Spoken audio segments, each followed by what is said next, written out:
Les bureaucrates viennent de faire ça. Qu'est-ce que ça veut dire? Tu ne réponds pas, pourquoi? Pourquoi? T'as peur? Eh bien, explique-moi.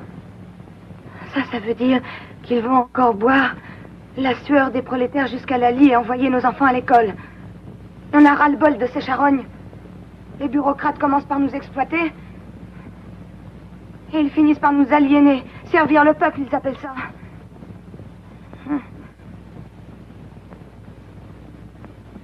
Te fais pas de mouron, le film ne fait que commencer. Ils m'ont fait des propositions, mais c'est toujours l'amélioration dans la misère ou la misère qu'ils améliorent.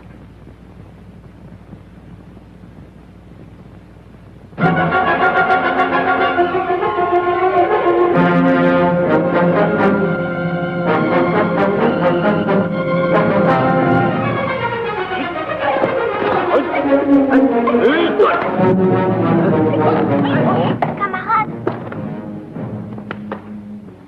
Ni Dieu, ni César, ni tribun. Écoute-moi, camarade, les bureaucrates ont choisi ta maison. Bien sûr, pour boire ma sueur. C'est pas fini, il faut que tu ailles au chagrin. Les exploiteurs, il va encore falloir que tu leur exhibes ta productivité. Ah! Camarade!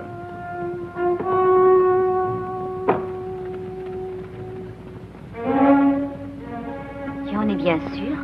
Oui, tu sais, je commence à bien reconnaître un exploiteur d'un exploité. Depuis le temps que ça dure, on sait comment ça se passe. Et alors? À quoi ça nous sert d'avoir lu Marx et l'autre Raymond de Jacques et Cœur de Roi? Bakounine est fouillé! Notre tactique doit se fonder indissolublement sur la pratique de réalisation individuelle.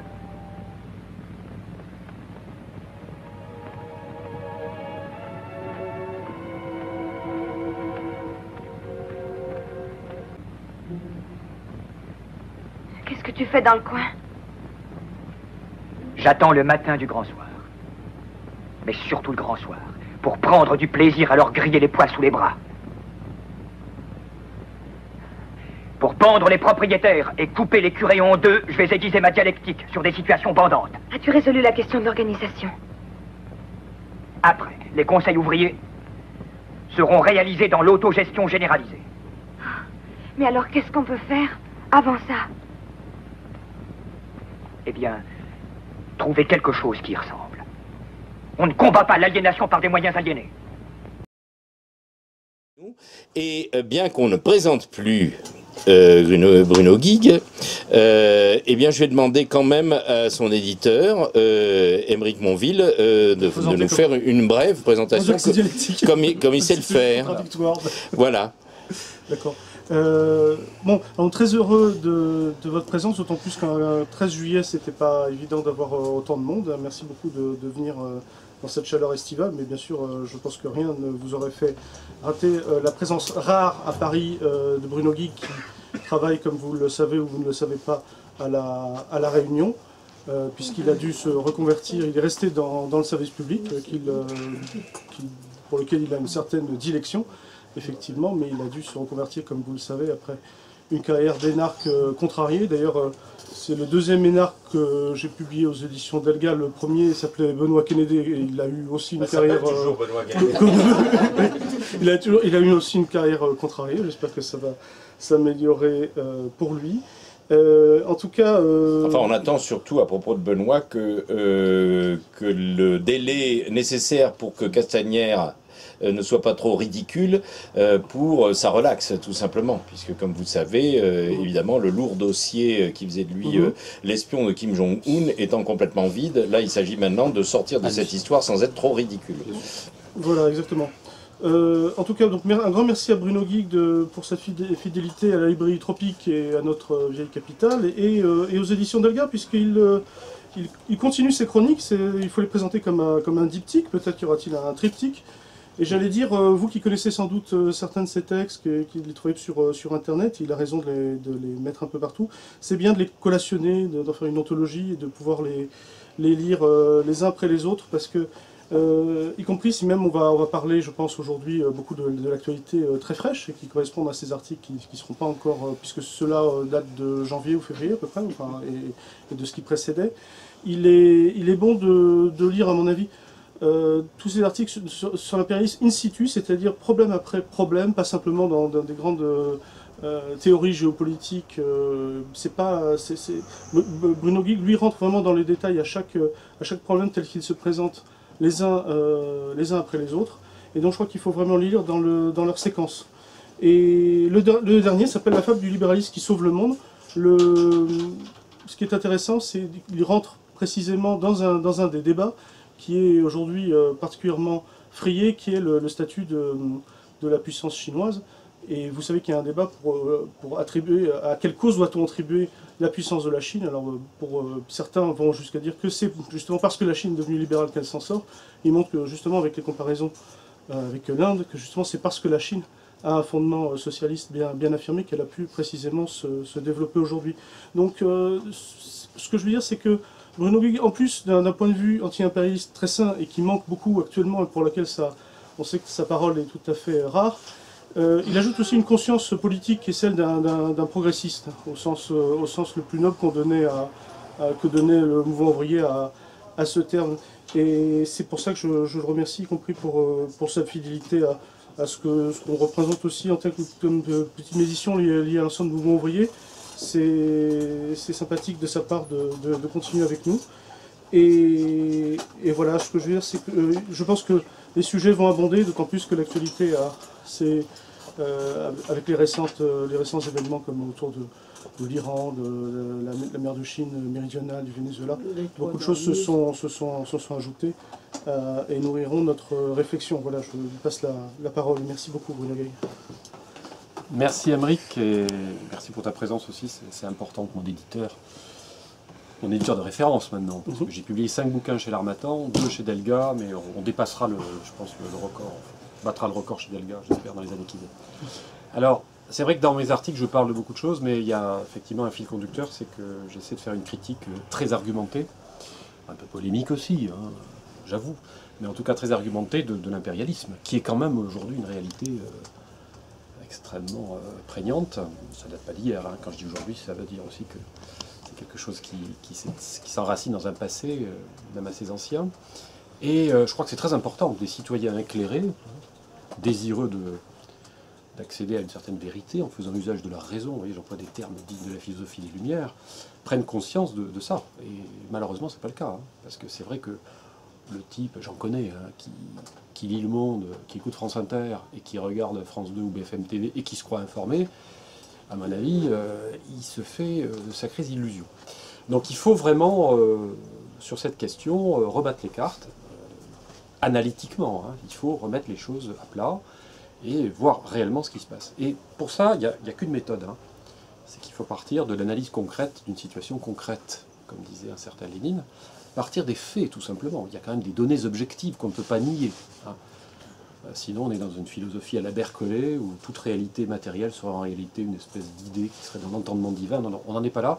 Il y a des réalités, il faut être capable de les analyser. Il faut aussi avoir l'honnêteté intellectuelle de dire avec quels outils on le fait.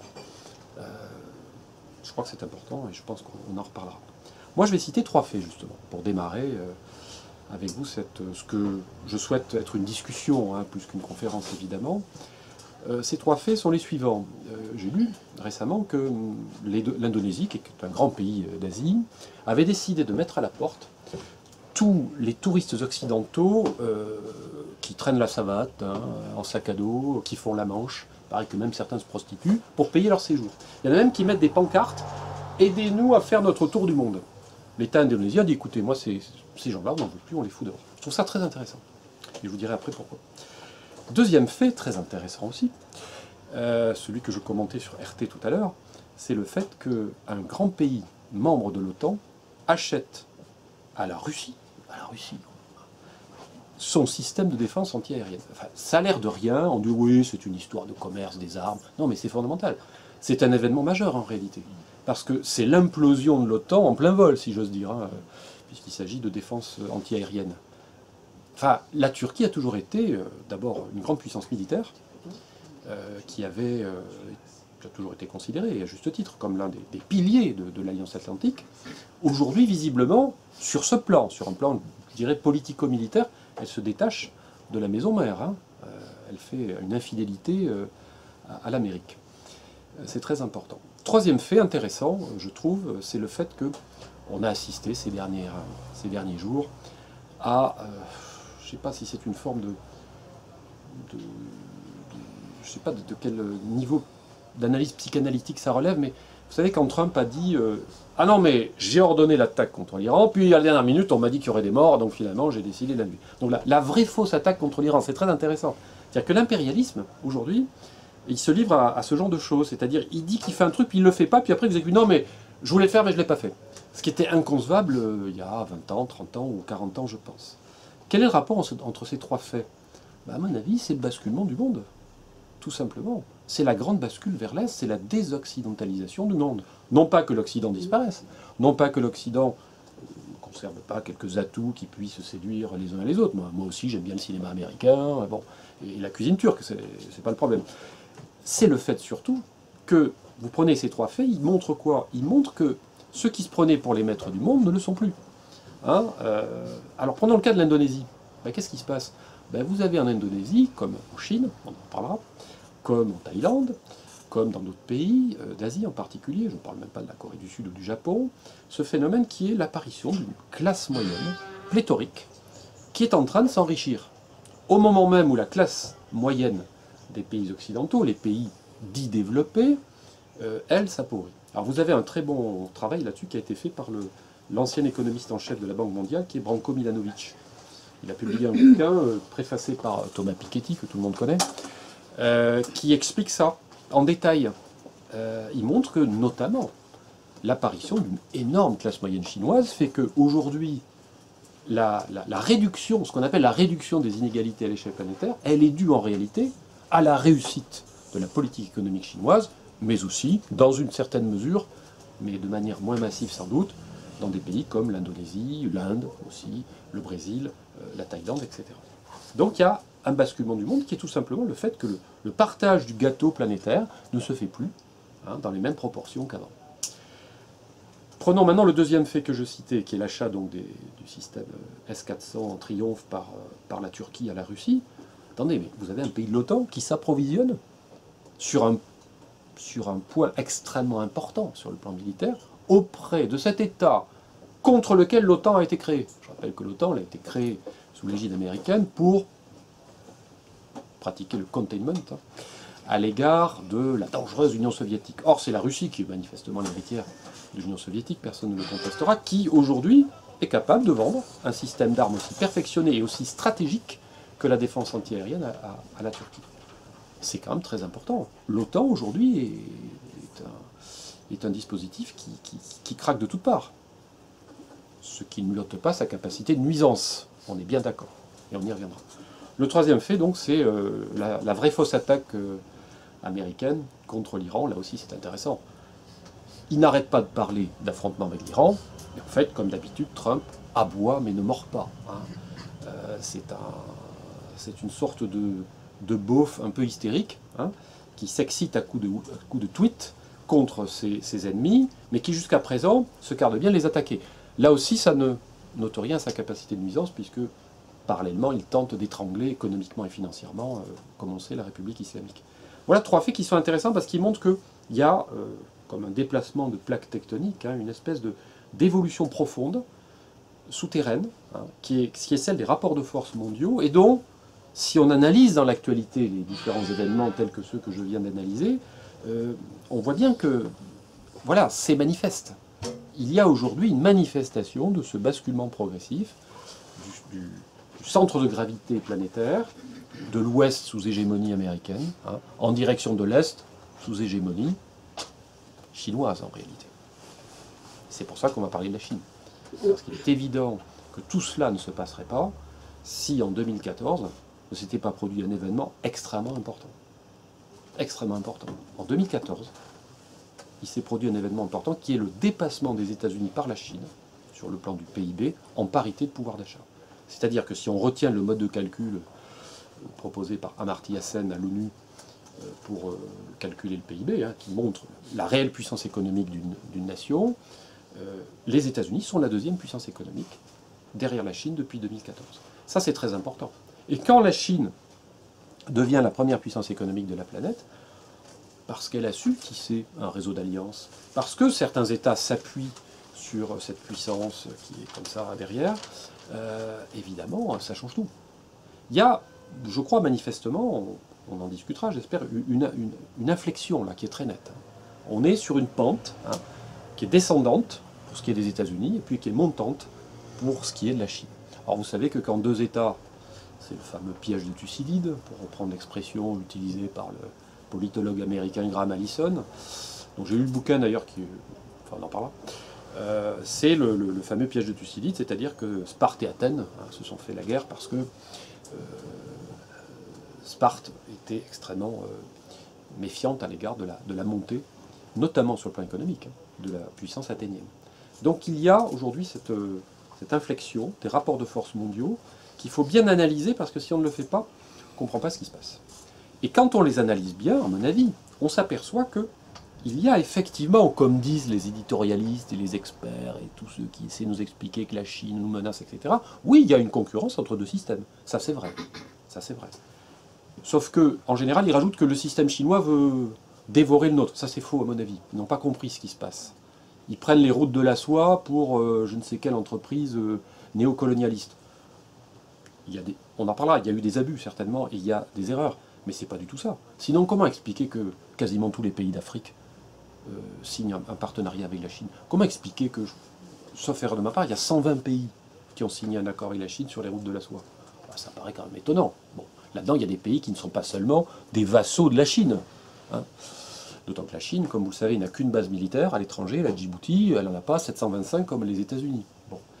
Donc, ce qui se passe en réalité, c'est que il y a cette montée de la Chine qui est analysée en Occident de manière extrêmement négative et péjorative comme un néo-impérialisme, voire un néocolonialisme, alors qu'en réalité c'est tout à fait autre chose. Par contre, c'est vrai, et j'y reviens, c'est la concurrence de deux systèmes. Mais deux systèmes dont il s'avère aujourd'hui que le système chinois est le plus performant, tout simplement. Et là aussi, il faut citer les faits.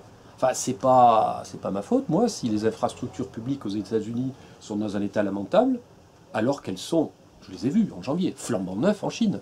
C'est pas ma faute si la pauvreté progresse aux États-Unis, alors qu'elle régresse en Chine. J'ai pu voir en Chine, dans un village, comment la lutte contre l'extrême pauvreté était menée. Vous avez en face donc du siège local du Parti communiste chinois un tableau, très bien présenté. J'ai mis sur Facebook des images pour ceux qui ont pu les voir, avec le nom du pauvre et le nom du fonctionnaire chargé de l'extraire de la pauvreté, parce que c'est comme ça que ça se passe. Le type, on lui dit, écoute, tu as 1 an pour sortir ce gars de la pauvreté. Résultat, selon la Banque mondiale, il y avait 17% de pauvres, alors au sens Banque mondiale, c'est-à-dire en gros, parce que les critères ont varié, mais en gros, moins de 2 $ par jour. Bon, il faut tenir compte évidemment du pouvoir d'achat dans chaque pays. Il y en avait 17% en 2010, en 2017, il y en a 3%. Et l'objectif, c'est, en 2020, l'éradication de la grande pauvreté en Chine. Aux États-Unis, je ne crois pas qu'on en soit là. J'ai lu qu'il y avait un quart de la population qui allait régulièrement au restaurant du cœur, la soupe populaire, qu'il y a des zones de pauvreté aux États-Unis absolument hallucinantes, alors même que ce pays a un PIB par habitant qui est colossal, qu'il a des moyens gigantesques. Enfin, il suffirait de très peu, finalement, à Bernie Sanders, s'il était élu président des États-Unis, compte tenu de l'extrême puissance économique de ce pays, pour résoudre le problème de la pauvreté. Ils ne le font pas. S'ils ne le font pas, c'est qu'il n'y a pas de force sociale suffisamment organisée pour l'imposer, parce que, du point de vue systémique, ça relève du système, là, pas de la conjoncture. Le système dit libéral américain est incapable de le faire. Mieux, il ne veut pas le faire. Mieux, il a été conçu pour ne pas le faire. Si ça marche en Chine, si la Chine parvient à éradiquer la grande pauvreté, c'est que le système peut le faire, parce qu'il a des dirigeants qui veulent le faire, parce que, du point de vue systémique, le système a été conçu pour le faire. Alors vous allez me dire, mais pourquoi ils ne l'ont pas fait plus tôt? C'est vrai. Mais parce qu'il fallait d'abord développer les forces productives. Les Chinois ne sont pas si mauvais marxistes que ça. Je lis dans la littérature trotskiste notamment que c'est abominable, la Chine, c'est un capitalisme d'État. Ils associeraient le pire du capitalisme et le pire du socialisme. Vous voyez, la dictature sanguinaire et puis l'exploitation éhontée. Bon, Moi, c'est pas ce que j'ai vu et c'est pas ce que je lis. Quand je lis le livre de Jean-Claude Delaunay, excellent livre publié aux éditions Delga, j'ai rencontré Jean-Claude à Nanning en Chine au mois de janvier, j'ai passé plusieurs jours avec lui. Lisez son livre, il est là, je crois qu'il est caché. Bon. C'est exceptionnel, il vous explique ce que c'est.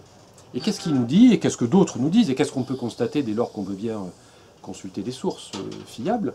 Ah ben, on voit en fait un pays qui a injecté dans son économie une dose massive de capitalisme, c'est indéniable, qui a associé ces nouveaux capitalistes rouges, en quelque sorte, au développement prodigieux des forces productives, mais qui ne leur a pas donné le pouvoir. Il y a des capitalistes en Chine, mais ils n'ont pas le pouvoir. Chez nous, il y a des capitalistes et ils ont le pouvoir. Macron est la marionnette d'une oligarchie mondialisée dont les capitalistes français, cosmopolites, internationalisés, ne représentent d'ailleurs qu'une fraction. Macron n'est qu'une marionnette, le vrai pouvoir est ailleurs. Vous n'allez pas croire que c'est le président de la République, en France d'ailleurs quel qu'il soit, qui a le pouvoir. En Chine, c'est autre chose. Le pouvoir, c'est le bureau politique. Plus exactement, le secrétariat du bureau politique, c'est-à-dire 7 personnes avec Xi Jinping qui semble avoir quand même une certaine autorité sur ses collègues. Bien sûr, pas lui qui décide de tout, vous avez un système très complexe, très pyramidal, d'instances locales, régionales, enfin c'est incroyable la façon dont c'est organisé. Ce qui est sûr, c'est que ce ne sont pas les capitalistes qui décident de la politique. Ce n'est pas Jack Ma, le PDG d'Alibaba, tout milliardaire qu'il soit, qui décide de la politique.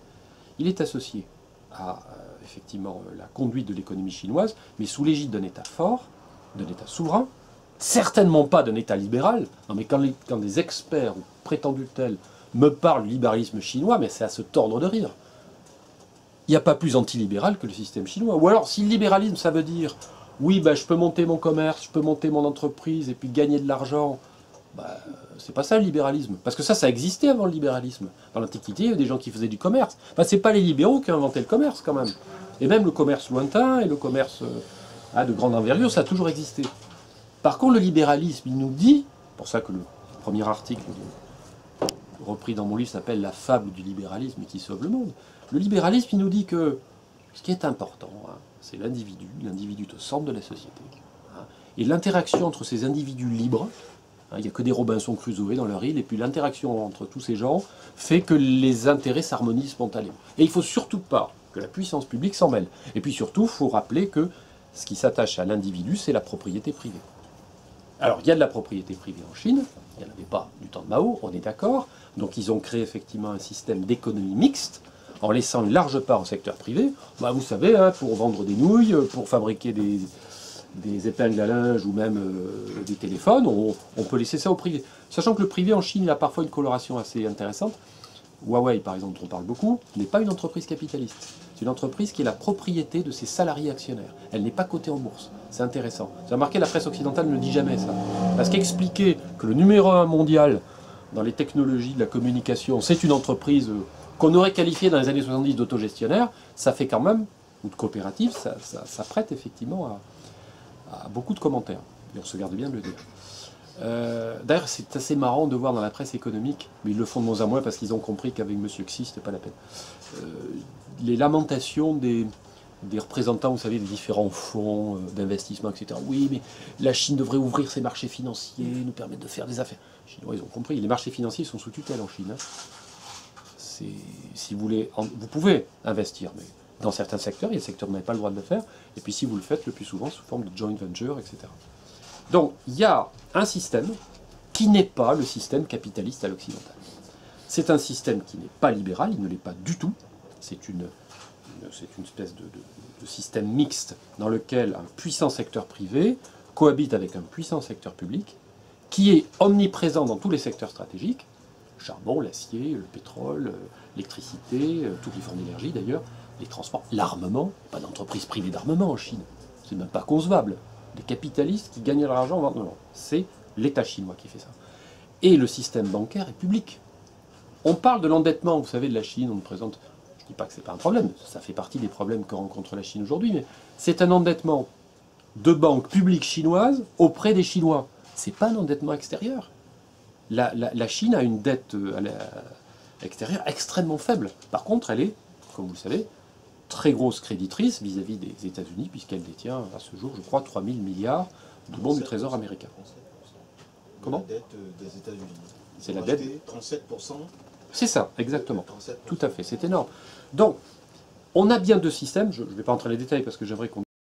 On a deux systèmes qui effectivement sont concurrents aujourd'hui, avec quand même cette nuance qu'il faut apporter, c'est que autant le système libéral à l'occidental, pseudo-libéral à l'occidental, c'est-à-dire en réalité le système capitaliste oligarchique et pseudo-libéral à l'occidental, et puis de l'autre côté le système d'économie mixte piloté par un État fort, lui-même dirigé par un parti unique.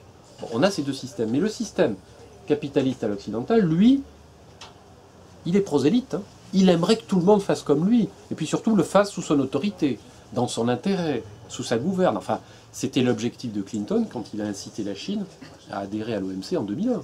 Il a écrit à l'époque, il a fait dire, vous allez voir, c'est formidable, les Chinois vont venir, on va faire des affaires chez eux, avec eux, puis la Chine va entrer dans le rang, elle va devenir une puissance capitaliste normale, parce que c'était considéré comme la normalité. C'est pas du tout ce qui s'est passé. Et vous avez aujourd'hui dans la presse économique bourgeoise beaucoup d'analyses qui reviennent à dire « ouais, mais on s'est fait avoir. Ils nous ont eu, les Chinois. » Bah oui, mais parce qu'ils ne sont pas effectivement sur la même longueur d'onde. Ils n'ont jamais envisagé de renoncer à l'originalité de leur système de gouvernance, comme on dit, sui generis, qui n'est pas celui du capitalisme à l'occidental. Mais attention, ils ne cherchent pas à l'exporter, eux. Moi, j'ai jamais lu un article ou une déclaration de dirigeants chinois disant « notre modèle est génial, faites comme nous ». Ils disent aux autres « faites ce que vous voulez ». C'est pas notre problème. Nous avons un modèle qui puise ses racines dans une lointaine histoire, la tradition confucéenne, société de type holistique, le monopole du Parti communiste chinois, cette économie mixte, etc. C'est nous, ça. Voilà. Vous faites ce que vous voulez. C'est-à-dire qu'ils ont une attitude, moi j'appelle ça un empire sans impérialisme. C'est un empire, oui, parce qu'il y a une puissance, il y a une influence, il y a une expansion économique qui est énorme, mais c'est pas de l'impérialisme. L'impérialisme, c'est autre chose. C'est soit en utilisant le soft power, soit en utilisant le hard power, hein, soit la persuasion, soit la violence, imposer aux autres un modèle dont on considère, parce qu'il est le sien, qu'il est le meilleur et qu'il est valable universellement. Jamais les Chinois ne conçoivent l'universalité sur ce modèle. Comme j'aimerais qu'on débatte, je vais conclure. Lisez le livre du philosophe chinois Zhao Tingyang qui s'appelle Tianxia, c'est-à-dire « Tous sous un même toit », où il explique que le projet chinois, c'est effectivement l'universalisme, c'est-à-dire on aimerait qu'il y ait un système mondial, oui, qui soit pacifique, hein, pour éviter évidemment les guerres entre les uns et les autres, non pas par l'imposition aux autres d'un modèle original ou originel qui serait le nôtre, mais au contraire par la coexistence des systèmes. Et il y a cette phrase admirable qui dit, un peu une espèce de clin d'œil en forme de, peut-être un peu humoristique à Sartre, c'est la coexistence précède l'existence. C'est pas l'existence précède l'essence, c'est la coexistence précède l'existence. Avant d'exister, nous coexistons, c'est-à-dire nous sommes aux côtés des autres.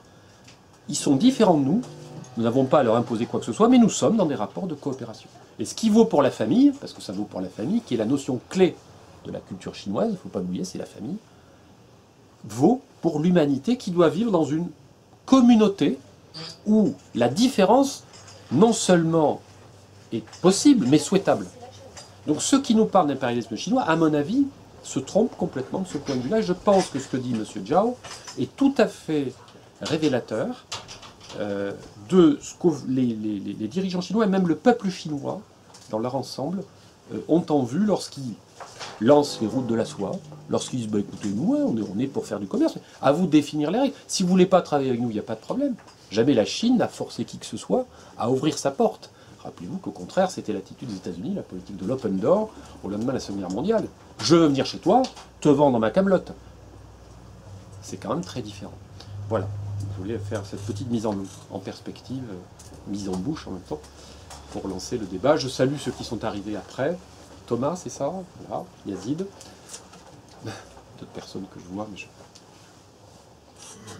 Voilà. Bien.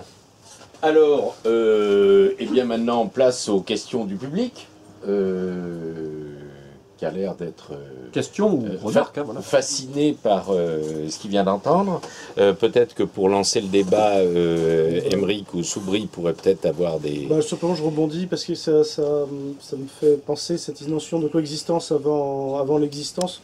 Je crois que dans la pensée chinoise, enfin, ne serait-ce que dans le chinois de base, le mot qui veut dire chose, ça se dit un est-ouest, c'est-à-dire qu'on donne les coordonnées en fait, les plus extrêmes pour définir l'objet qui est au milieu, l'objet qu'on voit. Donc effectivement, je crois qu'il y a beaucoup de mots qui mériteraient d'être traduits. Par exemple, quand le mot parti communiste, c'est le parti de la production en commun, par exemple. Oui. Donc ça se prête à pas mal d'interprétations. Donc effectivement, on peut aussi l'interpréter d'un point de vue marxiste orthodoxe, comme ce que tu disais, la volonté d'augmenter les forces productives.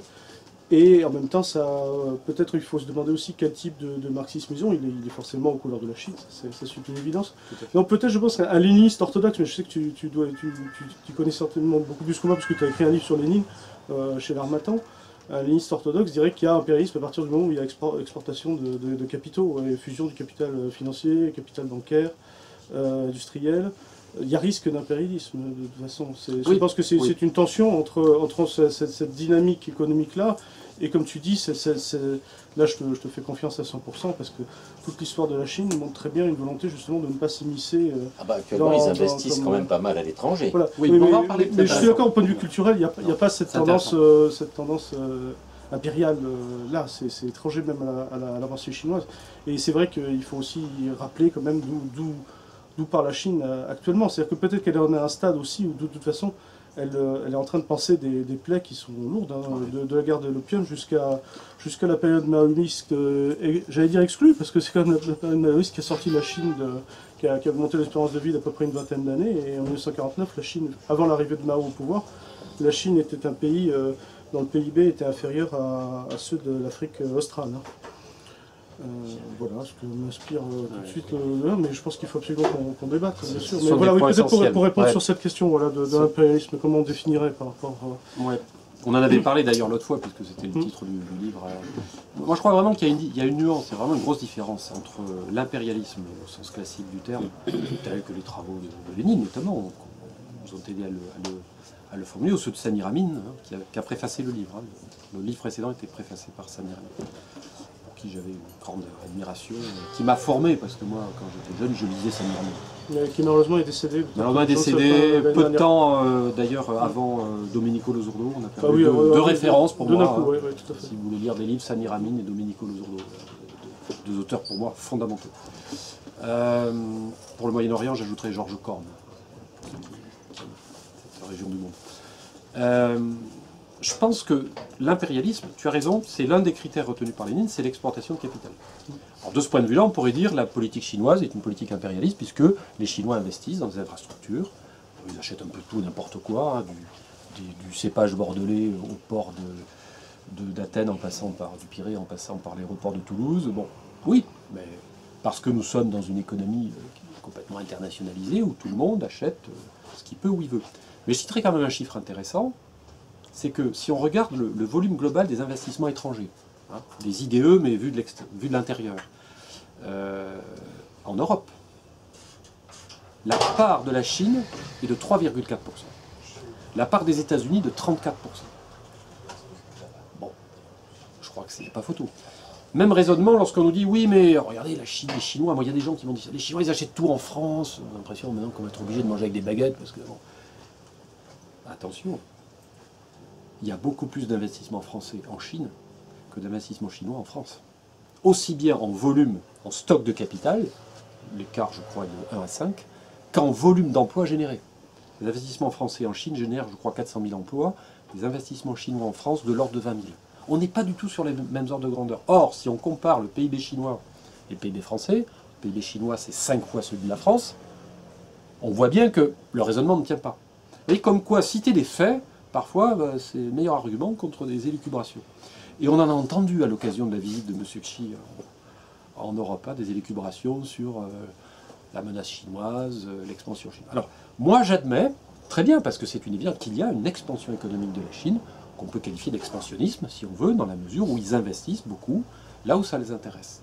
Mais à ce moment-là, il faut qualifier d'impérialiste, si on met une équation, enfin si on met un signe d'égalité entre expansionnisme et impérialisme, tout État, toute puissance capable, parce qu'elle a les moyens d'exporter du capital chez les autres.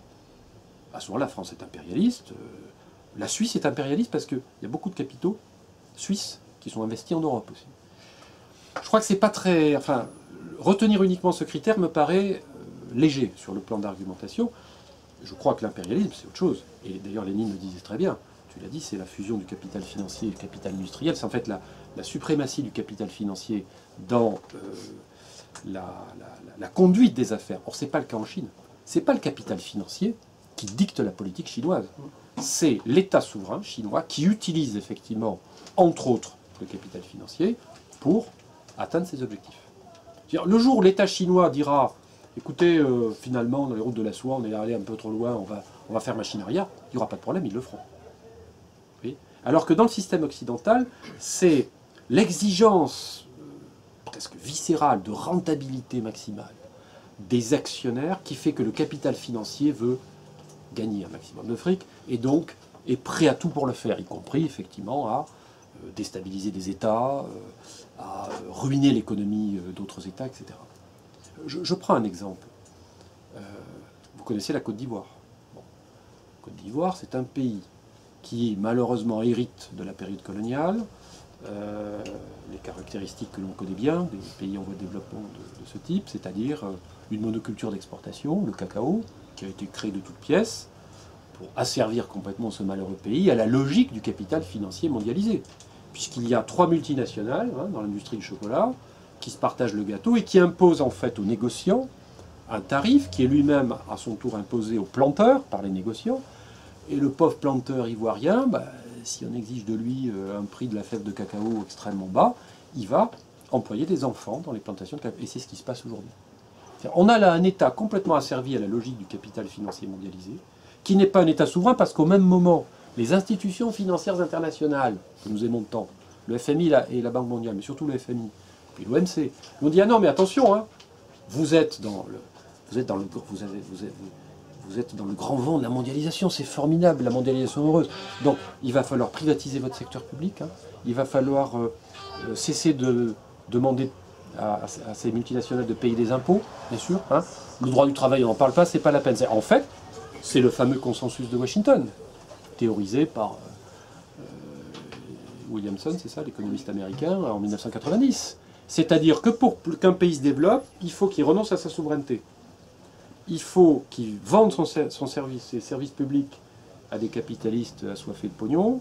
Il faut qu'il se plie aux injonctions du Fonds monétaire international qui, lui, sait ce qu'il faut faire, c'est-à-dire le fameux ajustement structurel, c'est-à-dire qu'il ouvre son économie, qu'il libéralise les marchés financiers et qu'il entre dans le monde merveilleux de l'échange global, dont Samir Amin avait déjà écrit en 1973 que c'était un échange inégal.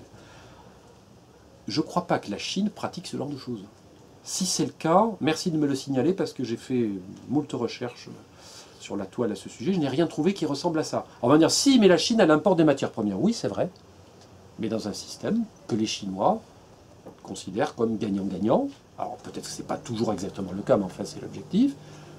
On a besoin de vos matières premières, on vous fait des infrastructures. Et c'est la ligne de chemin de fer ultramoderne entre Addis Abeba, je crois, et Djibouti, c'est des aéroports, etc. Enfin, qu'un pays comme l'Algérie, qui n'est pas un pays qui a mis son drapeau dans sa poche, c'est pas un pays qui a abdiqué sa souveraineté. Il y a des problèmes en Algérie, on est d'accord, on le sait bien, mais enfin, du point de vue international, il me semble que c'est pas un pays soumis. Mais qu'un pays comme l'Algérie travaille avec les Chinois, c'est quand même un signe. L'Afrique du Sud, c'est pas des larbins quand même, les Sud-Africains, ils travaillent avec les Chinois. D'accord ? Le Nigeria, l'Éthiopie, les grands pays africains, pas seulement les pays les plus pauvres, les plus faibles, travaillent avec les Chinois. On ne va pas me dire quand même qu'il n'y a pas un intérêt pour tous ces pays d'Afrique, et pas seulement pour leurs élites, à travailler avec les Chinois.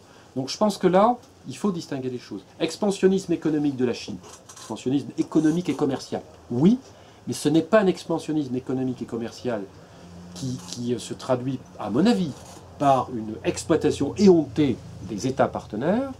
Premier point. Deuxième point, ce n'est pas un expansionnisme économique et commercial qui est assujetti à la logique de la rentabilité maximale du capital financier mondialisé. C'est une autre logique. C'est une logique de co-développement où les intérêts de la Chine, évidemment, sont premiers. Quel est l'État qui ne se soucie pas d'abord de ses propres intérêts? Moi, si on me dit, c'est le cas d'ailleurs, que les dirigeants de mon pays ne se soucient pas des intérêts de mon pays, je ne serais pas content. Les Chinois, ils sont comme les autres. journaliste chinois d'ailleurs qui a écrit un livre qui est très bon, qui s'appelle, c'est Zheng Guolin, Les Chinois sont des hommes comme les autres. Très bon petit livre. Eh bien, la Chine défend ses intérêts, oui, évidemment, hein, parfois de manière âpre. Hein. Ils sont durs en affaires, les Chinois, on le sait. Voilà. Puis ils sont bons en plus. Donc, quand vous avez des gens qui sont durs en affaires, qui sont performants, qui ont beaucoup d'argent et qui ont derrière eux un État puissant qui leur dit tu vas développer, tu vas contribuer au développement du pays, c'est sûr qu'il faut qu'il y ait du répondant en face. Alors peut-être que dans certains cas, la force de la Chine a un peu écrasé certains dirigeants ou certains pays. Ça, c'est possible. Il faudrait rentrer dans le détail, faire des monographies. Il y a eu des écrits là-dessus. Mais globalement, je ne crois pas qu'on puisse dire que le projet chinois au XXe siècle est un projet impérialiste. Expansionniste, oui, impérialiste, non. Alors, une question là-bas. Bonsoir Bruno, ravi de te rencontrer. Moi c'est une question par rapport à la Chine, justement concernant le libéralisme sociétal que l'on connaît en Occident et particulièrement en France. Quel est le point de vue du gouvernement chinois? Je n'en ai strictement aucune idée. Concernant justement toutes ces évolutions que moi je mets entre guillemets sociétales, comment ils voient ça? Est-ce qu'ils sont pour, est-ce qu'ils sont contre? Est-ce que je peux nous en dire un mot? Moi, je crois honnêtement qu'ils s'en fichent. Non, mais ils s'en fichent complètement. Alors, ils s'intéressent à la France. Hein. Les Chinois aiment la France. Une amie chinoise qui me dit un jour, nous, on aime bien les Français parce que vous êtes des romantiques. Bon, avec moi, elle est mal tombée, mais, mais elle a sans doute raison pour les autres. Hein. Pour nous, messieurs, évidemment. Mais en fait, non, ils aiment bien parce que c'est le pays de la culture. La langue française, pour ceux qui arrivent à la pratiquer un peu, leur plaît énormément. Ils sont fascinés par cette langue, beaucoup plus que par l'anglais. L'anglais, c'est utile, mais le français, ils trouvent que c'est classe. Mais par contre, ce que tu décris, hein, je vois bien ce que tu dis, le libéralisme sociétal, que Kluskar avait, je crois, publié par l'édition d'Elgar, mais par libéralisme libertaire. Voilà, le libéralisme libertaire et sociétal que Michel Kluskar avait remarquablement analysé il y a longtemps, ne les intéresse pas. Par contre, alors pour faire le lien avec ce que tu dis, il y a quand même en Chine, dans la société chinoise, la montée d'un certain individualisme. C'est évident. Avec des dérives, c'est clair. D'un individualisme et d'un consumérisme. Voilà. Les Chinois aiment l'argent quand même. Hein. Il y a quand même une tradition paysanne, là, pour le coup, plus qu'une tradition marchande. Le marchand, pendant une longue période de l'histoire chinoise, était un personnage mal vu. Par contre, le paysan économe, travailleur et économe, qui s'occupe de sa famille, ça, ils adorent ça. Vous savez qu'en Chine, les maisons, alors pas en ville, parce que là, ils habitent dans des grands immeubles, mais dans les campagnes, vous avez des maisons toujours à 3 niveaux, parce qu'il y a un niveau par génération, ils vivent ensemble. Alors comme il y a eu peu d'enfants en plus, dans la génération de 79, c'est ça, à 2015, qui a été frappée par les interdits de la politique de l'enfant unique, du coup ils arrivent à faire des maisons où tout le monde peut rentrer. Mais même, elles sont très grandes, en tout cas celles que j'ai pu voir. Donc c'est... Peut-être que les mêmes phénomènes se produiront. D'ailleurs, je crois que c'est la conclusion d'un de mes articles, c'est je ne sais pas jusqu'à quand les fondamentaux de la culture chinoise, c'est-à-dire la primauté de la société sur l'individu, le culte de la famille, l'espèce d'intérêt qu'on a pour le collectif, tout ça va résister, je ne sais pas jusqu'à quand ça va résister face à la montée de l'individualisme et du consumérisme. Et s'ils parlent tout le temps aussi là-bas de droit à ci, le droit à ça, le droit à... Ouais, c'est plutôt des devoirs là, tu vois, chez eux. Je vais vous raconter un truc très marrant. Dans un établissement scolaire en Chine, tous les lundis matins, certains m'ont dit même tous les jours, mais j'ai 2 versions, c'est soit une fois par semaine, soit tous les jours. Que fait le proviseur? Alors j'ai vu le lycée, vous avez un immense pupitre au milieu, avec le drapeau de la République populaire de Chine, dans l'établissement. Le proviseur, il se met au micro, il a 3 adjoints, il y a toujours 3 adjoints. Une espèce de task force qui manage les profs. Vous avez les profs alignés comme ça, les élèves derrière alignés au garde à vous en uniforme. Là, il fait un discours. Ouais, le mois dernier, nous n'avons pas tout à fait atteint les objectifs, on doit avoir 17 de moyenne, on a 16,85, c'est scandaleux, etc. Vous avez écrit sur les murs des maximes confucéennes. Alors mon ami chinois m'a traduit. Sois civilisé, fais tes devoirs, respecte tes parents, aime la Chine, enfin des trucs comme ça, des maximes d'inspiration néo-confucéenne mises à la portée de tous. Hein. Et un truc qui est extraordinaire, c'est que le prof, il ne travaille pas chez lui. Non, parce que chez lui, il pourrait être tenté de glander. Donc il reste dans l'établissement toute la semaine, samedi compris. Il enseigne, il a beaucoup d'heures de cours, et il corrige, parce qu'ils évaluent en permanence le travail des élèves. c'est les devoirs surveillés à répétition tout le temps. Donc les élèves triment comme des malades, les profs aussi, c'est intéressant, ils ont très peu de vacances, ils passent 45 à 50 heures dans l'établissement, et en plus quand ils font cours, à tout moment, un membre de l'équipe de direction peut entrer à l'improviste, dans la salle, s'asseoir au fond, écouter le cours et après faire des remarques au prof. On fait ça en France, le prof se met un arrêt maladie. Allô, la MGN, combien de notes? Non mais, voilà. Je trouve que c'est très parlant sur la différence anthropologique, parce qu'elle est anthropologique à mon avis, qu'il y a entre les Chinois et nous. Ah, quand je dis nous, c'est les Occidentaux, même si on ne l'est pas tous à 100%.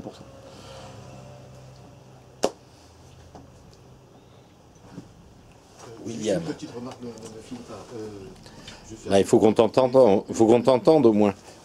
Que vous avez fait cette remarque sur la Côte d'Ivoire. D'accord.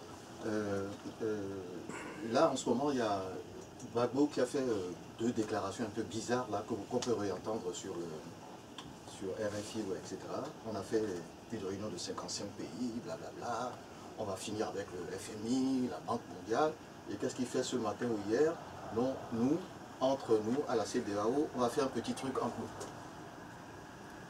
Bravo, toujours. Et revenir après aussi, je me rappelle, par rapport à la présence des bases militaires françaises à Abidjan, certaines des choses, moi je suis du Bénin et du Dahomey, donc je ne suis pas de Côte d'Ivoire, où on nous demandait ce qui était, etc. Vous pouvez avoir la nationalité, j'ai refusé la nationalité française, pour aller faire le service militaire en 68-67 à Abidjan.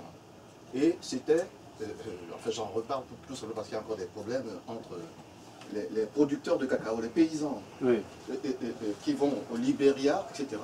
On nous avait demandé d'aller garder la frontière. J'ai jamais gardé la frontière. Bon, ça rejoint un peu oui, ce complètement, que vous dites avec notamment des enfants qui viennent des pays voisins, qui travaillent comme des esclaves. Avoir la nationalité. Parce que les 3 multinationales... Jamais. Ça, c'est la rationalité économique du capitalisme. Voilà, donc, des gens, dès qu'ils étaient en 5e au lycée, perroquet, etc., ont été faire le service militaire, ils sont morts. Ils sont morts. Dont un qui s'appelle Memo Venant. Ils sont décédés. Pour aller faire pour aller défendre la frontière française, des histoires contre les paysans qui ramenaient le cacao vers le Libéria. Donc j'appuie totalement ce que... Je trouve que c'est un exemple qui est très parlant. Il y a un article d'ailleurs d'un économiste là-dessus, sur le site, vous savez, du centre de lutte contre les dettes illégitimes, enfin l'équipe d'Éric Toussaint, vous savez, qui travaille sur ces questions-là. Le CADT? Oui, le CADT, exactement. C'est un article de Duval, il s'appelle, M. Duval, qui est excellent là-dessus. Un article qui a 2 ans à peu près, je trouve que c'est très éclairant. Bruno, une question. Oui. On a parlé beaucoup d'économie. Est-ce que toi, du coup, tu as passé un moment en Chine, un long moment, tu as beaucoup bossé dessus, tu as lu. Est-ce que tu identifies une doctrine des relations internationales chinoises, notamment au prisme des crises qu'on vit là, mondiale, la Syrie, bien sûr, tu as écrit des choses sur la Syrie. Mais de manière plus générale, est-ce qu'il y a un positionnement, enfin, est-ce qu'il y a une cohérence d'ensemble dans les positionnements géopolitiques chinois? Je vois par exemple la crise vénézuélienne, ce qui se passe, voilà. Oui, et d'ailleurs, c'est très bonne question. En plus, ça a changé parce que du temps de Deng Xiaoping, c'était la politique du bon. Faisons dans la discrétion, quoi. On a déjà suffisamment de problèmes à régler chez nous, ne mêlons pas trop des affaires du monde. Ça a changé, mais je dirais que les paramètres fondamentaux de la politique étrangère chinoise sont toujours les mêmes. C'est d'abord, et c'est fondamental, le refus d'ingérence. La Chine ne s'ingère pas dans les affaires intérieures des autres États. Alors, on le lui reproche dans ses relations avec l'Afrique en disant « Ah ben du coup, elle fait des affaires avec des gens pas fréquentables. » Comme si la France, par exemple, ne faisait des affaires qu'avec des gens fréquentables. M. Idriss Déby est un grand démocrate. C'est pour ça d'ailleurs que l'aviation française a liquidé, il y a très peu de temps, il y a quelques semaines, par voie aérienne, son opposition armée. C'est ce qui s'est passé quand même. Mais la Chine ne ferait pas ça. Alors peut-être qu'elle travaillerait avec M. Déby par contre. Mais qu'on donne des leçons à la Chine sur ce point me paraît assez paradoxal. On ne s'ingère pas dans les affaires des autres. Donc si tu veux, tout l'argumentaire, la rhétorique droit de l'homiste hypocrite de l'Occident, en Chine, elle n'a pas droit de citer. Je réponds puis je... Deuxièmement, pourquoi on ne s'ingère pas des affaires des autres? D'abord parce qu'on n'a pas envie qu'on s'ingère dans nos affaires. Les Chinois sont extrêmement sourcilleux quant au respect de leur souveraineté nationale. C'est la raison pour laquelle, d'ailleurs, quand Trump s'imagine qu'il va arriver à négocier, enfin, je ne crois pas qu'il le croit d'ailleurs, à modifier la façon dont les Chinois gèrent leur économie, il se met le doigt dans l'œil. Les Chinois font ce qu'ils voudront parce qu'ils sont souverains et ils tiennent à le rester. Et les Chinois eux-mêmes, d'ailleurs, ne pardonneraient pas à leurs dirigeants le moindre abandon de souveraineté. C'est pour ça que la Chine jamais ne renoncera à Taïwan. Jamais. D'abord, Taïwan, c'est la Chine. Je suis désolé.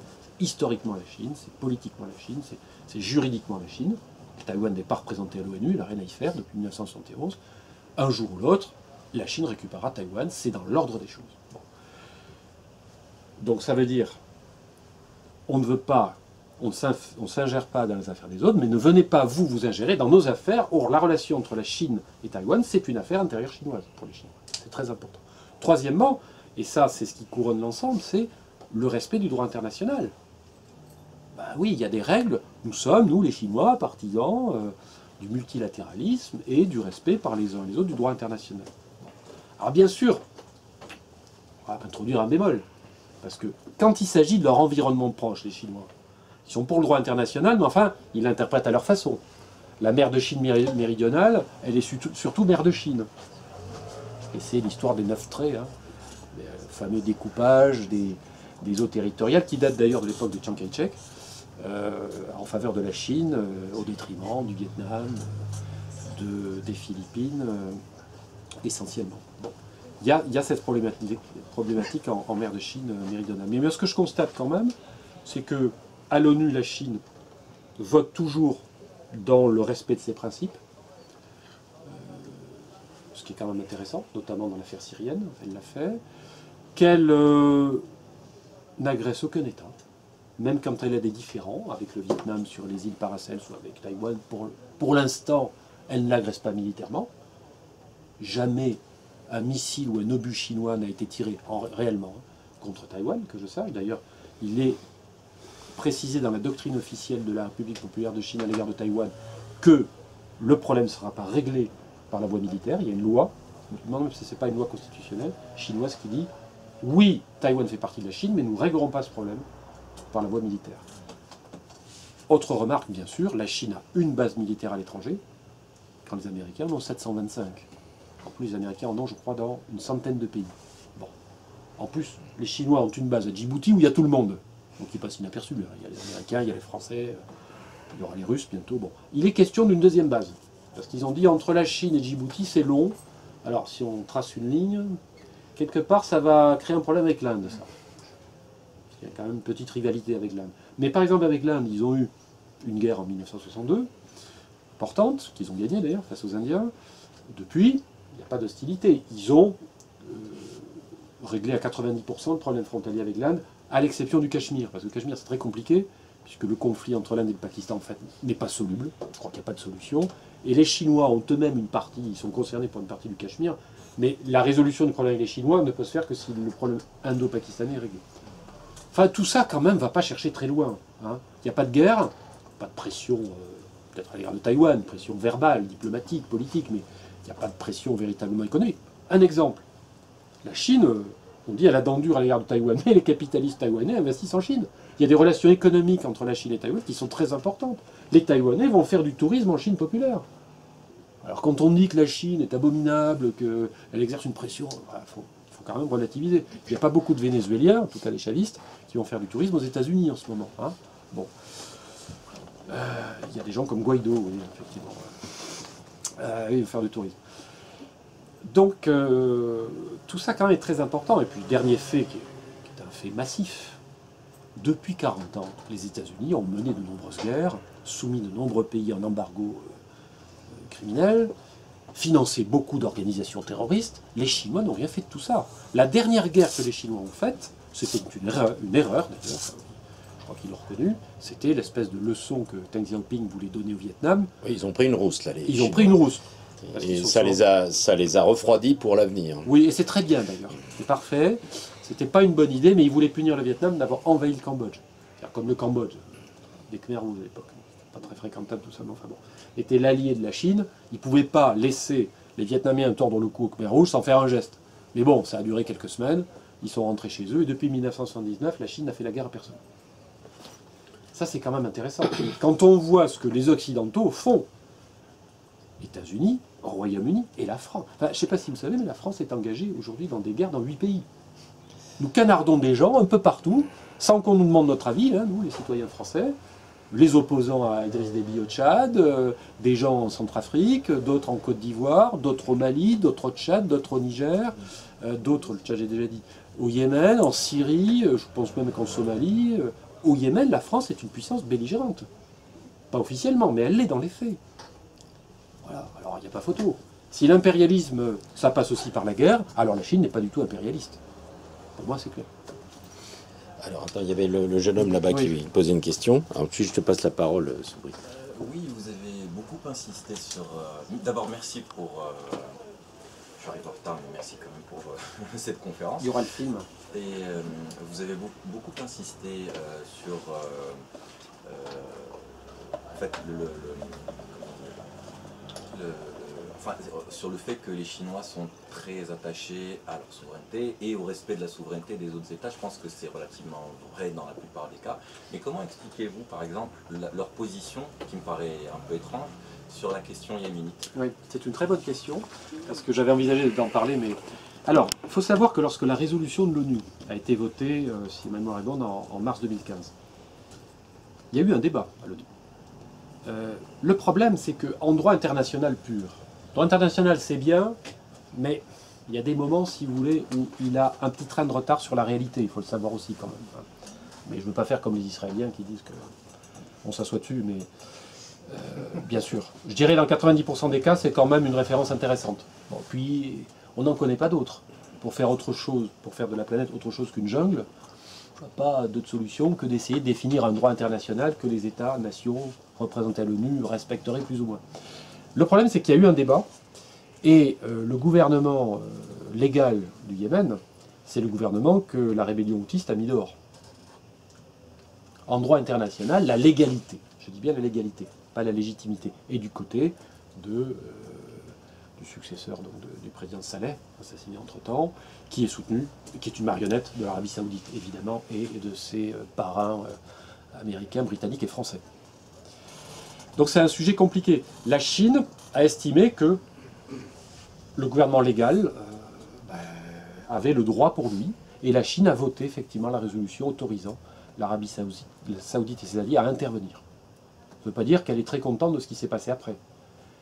Ça a le mérite de la cohérence, et ça, en même temps ça illustre les limites du droit international stricto sensu dans des situations où légalité et légitimité, ça c'est mon point de vue, ne coïncident pas. Ce qui est intéressant aussi, c'est que la Russie a tout fait pour faire échouer le vote de cette résolution. La Russie, pas la Chine. Et elle est allée très loin, elle a négocié les uns avec les autres pour essayer de faire voter une résolution qui ne soit pas aussi partiale en faveur du gouvernement légal. La Russie s'est abstenue, elle n'a pas voulu voter contre pour ne pas indisposer la Chine. Oui, c'est compliqué, parce qu'elle aurait été en opposition avec la Chine, et la Russie, elle a envie d'avoir la Chine de son côté sur d'autres sujets comme la Syrie. La Russie a surtout des vrais diplomates, contrairement aux C'est la meilleure Américains. diplomatie aujourd'hui à l'échelle planétaire, c'est clair. Le plus grand diplomate de la planète, c'est ça, c'est Lavrov. Si vous en connaissez un meilleur, vous me dites. Alors, Soubry, tu voulais poser une question. Certains pensent même qu'il succédera à Poutine. Oui, ce que je voulais dire, c'est par rapport au rôle joué par la Chine dans les relations internationales, particulièrement depuis l'affaire syrienne. Et c'est la première fois la Chine, elle a voté contre les résolutions qui cherchaient à déclencher une guerre contre la Syrie, comme ils ont fait en Irak avec une coordination internationale, et c'est la Chine qui a mis en échec cette politique. S'il n'y avait pas l'opposition chinoise au Conseil de sécurité, la Russie n'aurait pas pu jouer le rôle qu'elle a joué en Syrie. C'est grâce à cette solidarité chinoise, et c'est comme dans la politique économique et industrielle chinoise qui vont tout doucement, sans beaucoup de bruit, et ils sont en train de faire la même chose dans le domaine des relations internationales. Est-ce que ça vous semble cohérent? Moi, ça me semble cohérent. Enfin, je veux dire, le fait que la Russie ait pu s'adosser à la Chine sur le plan diplomatique pour empêcher l'opération de déstabilisation à grande échelle de l'État syrien menée par les Américains d'aboutir, c'est quand même quelque chose d'important. Je ne suis pas sûr que si la Chine n'avait pas appuyé comme elle l'a fait des initiatives russes, peut-être qu'on n'en serait pas là. Vous remarquez qu'au Venezuela, c'est le même scénario. La Chine a immédiatement dit, écoutez, nous sommes totalement opposés à une intervention américaine, quelle qu'elle soit, et ils ont carrément fait échouer l'embargo en livrant immédiatement des médicaments aux Vénézuéliens. Entre parenthèses, je vais citer dans un article récent l'économiste libéral américain Jeffrey Sachs, qui dirige un laboratoire d'économie universitaire aux États-Unis, a fait une étude sur l'impact de l'embargo occidental contre le Venezuela depuis 2017. Ça porte donc sur une période de même pas 2 ans. Il dit la surmortalité de 40 000. Et ce sont essentiellement des enfants. C'est-à-dire qu'au nom des droits de l'homme, la France, qui participe, les États-Unis, le Royaume-Uni, toutes les puissances dites civilisées, occidentalo-développées, contribuent aujourd'hui à assassiner des enfants au Venezuela. La Chine, elle a donné des médicaments pour ces gamins. C'est pas exactement au nom des droits de l'homme, c'est au nom de la liberté et de la démocratie. Tout à fait, et mon cul sur la commode. Hein. Voilà. Bon, j'avais une question, une brève question personnelle. Enfin, le sujet est assez vaste, mais c'est celui qui est sur la jaquette de ton dernier livre. Fort judicieusement choisi. On sait par qui. Qui est en réalité une archive de l'époque de Teddy Roosevelt. Et qui illustre le fait qu'on parlait à propos de lui de la politique du big stick, du gros bâton. On ne va pas développer cette affaire-là.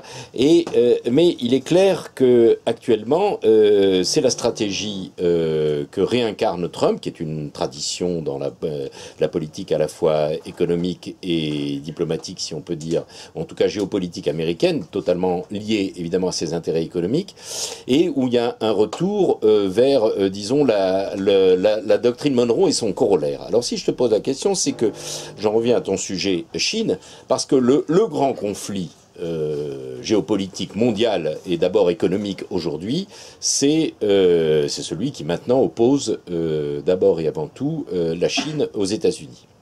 Alors, justement, je serais curieux d'avoir ton sentiment, tes commentaires sur la manière dont c'est conduit, ou plus exactement dont Trump conduit, et pas seulement pour lui tout seul, cette politique qui a priori pouvait sembler chimérique, ou en tout cas contraire aux intérêts de ses partenaires habituels. Évidemment, les choses sont un peu plus subtiles que ça, je pense que tu le sais, et que, évidemment, Trump ne fait absolument pas n'importe quoi. D'ailleurs, toute sa politique de sanctions économiques s'avère beaucoup plus efficace que les va-t-en-guerre faucons de Washington à l'heure actuelle, en tout cas en termes de pression réelle sur les pays, y compris les actes militaires, sans même parler des menaces. Donc, qu'est-ce que tu penses de la manière dont actuellement les choses se dessinent dans ce vaste conflit pour l'hégémonie mondiale, on va dire, entre les États-Unis et la Chine, à la lumière des dirigeants qui sont arrivés à la tête de ces États, que tu as évoqués tous les deux, Xi Jinping et Trump? Oui.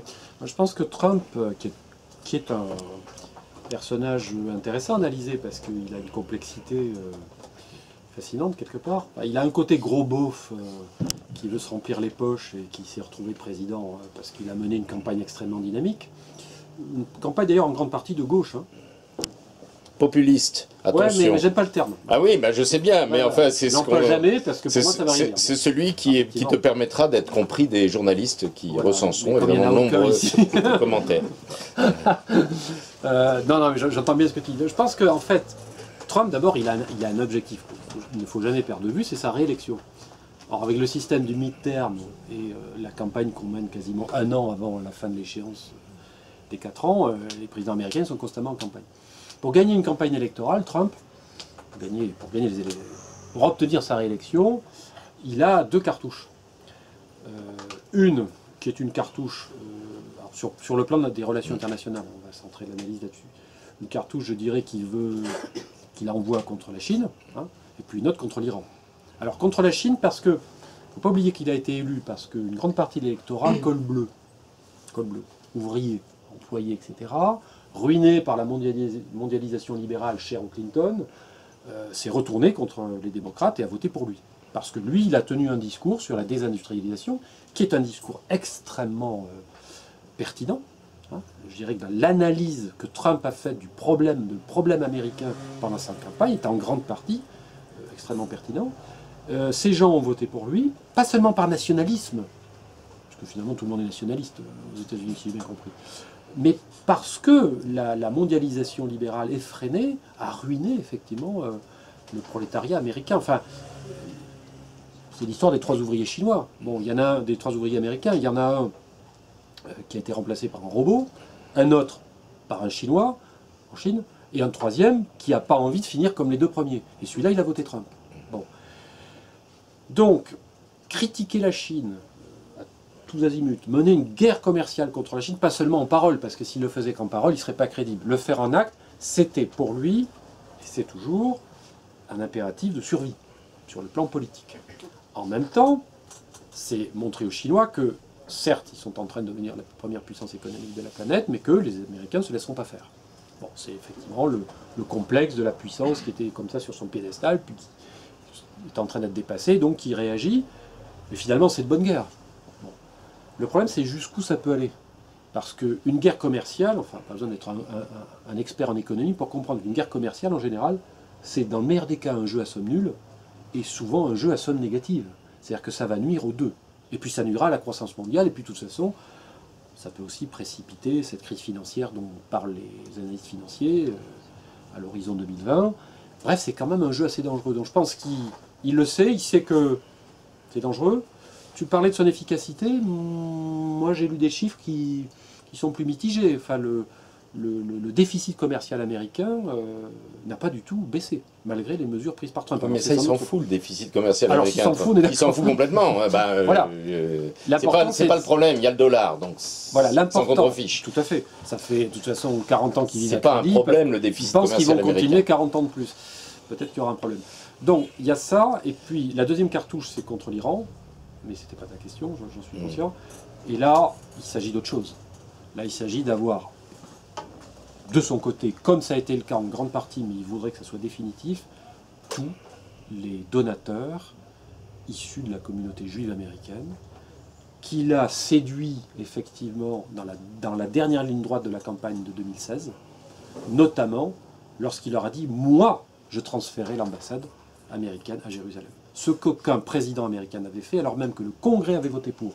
Mais le décret présidentiel permettant de le rendre effectif n'avait jamais été pris par ses prédécesseurs. Lui, il l'a fait. Et il a même dit, vous savez, vous l'avez vu, cerise sur le gâteau, que la souveraineté israélienne sur le Golan, pour lui, elle allait de soi. Donc il a rajouté en plus un truc complètement aberrant. Ce qui fait de Trump le président américain le plus favorable aux intérêts israéliens de toute l'histoire des relations américano-israéliennes. Ce qui est paradoxal parce que ceux qui l'aimaient bien, hein, j'en connais, disaient, vous allez voir, Trump c'est quand même quelqu'un qui va... non, il va rien du tout. Je dirais pas qu'il est comme les autres, c'est une espèce de conservateur paradoxal, c'est pas un néo-conservateur, mais c'est un conservateur nationaliste un peu paradoxal.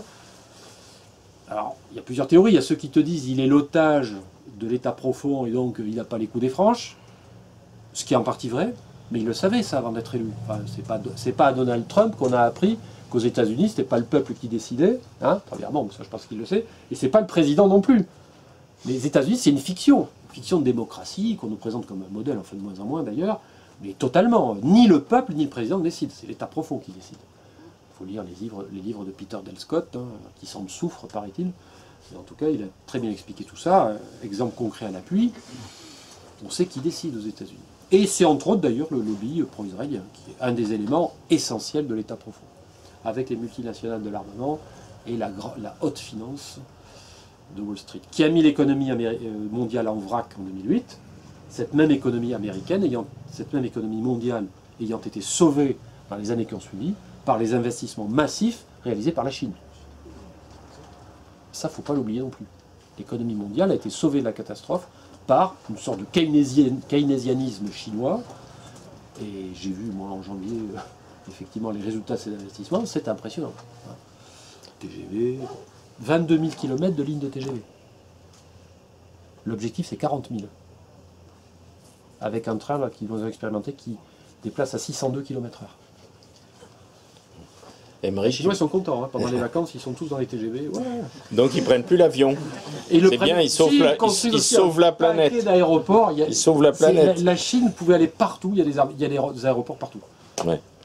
Dans les bleds de 5000 habitants. Émeric, tu voulais poser une question. Oui, parce que justement, tu avais évoqué le paradoxe de Thucydide, et justement, là, le fait même que le keynésianisme chinois ait sauvé en 2008, en gros, le libéralisme occidental, d'une certaine façon, montre bien justement que l'émergence de deux pôles, finalement, n'a pas poussé, là, cette fois, au conflit irrémédiable, mais au contraire, a permis la stabilité. Et c'est vrai que, évidemment, ce sont plutôt des théories anglo-saxonnes, ou plutôt anglo-américaines. Je crois que c'est Claude Gagèche qui n'emploie que le terme anglo-américain, donc j'emploie ce terme aussi, qui développe surtout, qui parle souvent de ces grands exemples sur les empires. Ils aiment bien se comparer à l'Empire romain, ou à l'hégémonie grecque, etc., la Ligue de Délos, pourquoi pas.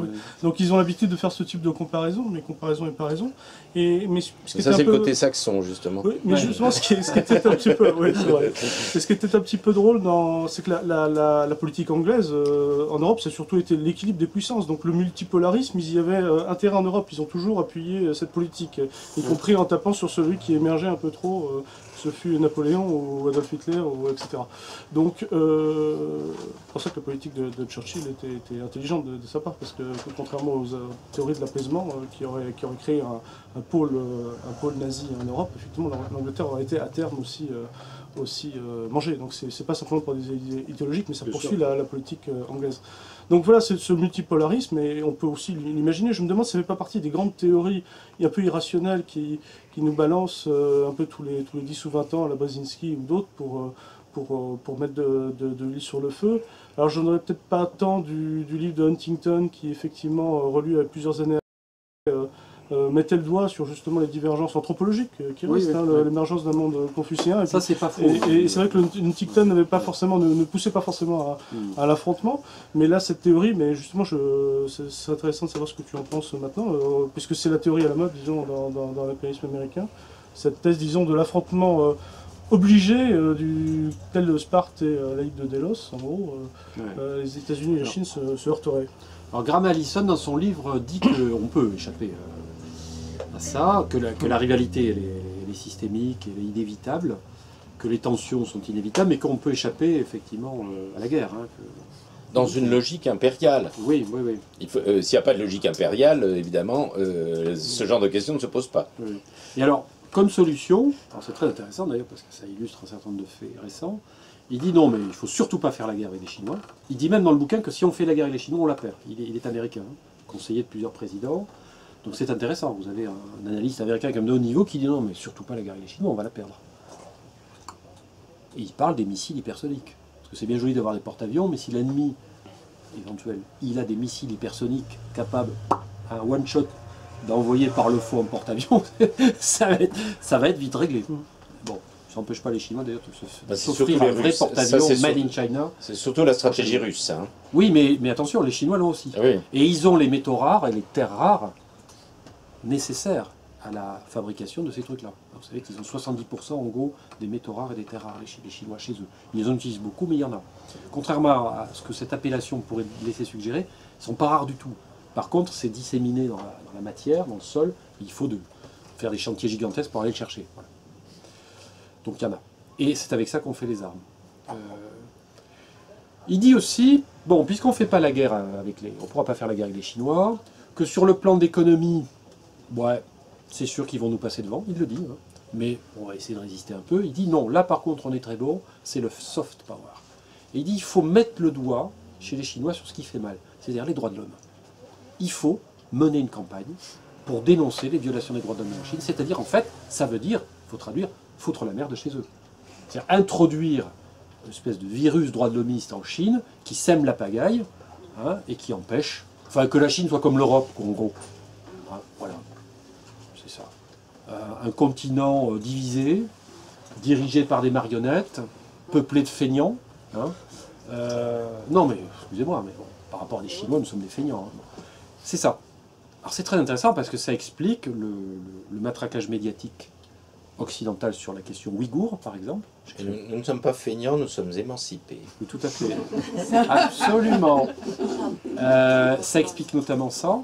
Et le fait que les États-Unis... Il y a comme un droit à la paresse. Voilà. Comme disait l'autre. Alors là où les Chinois sont forts, évidemment, c'est qu'ils se sont préservés de la contamination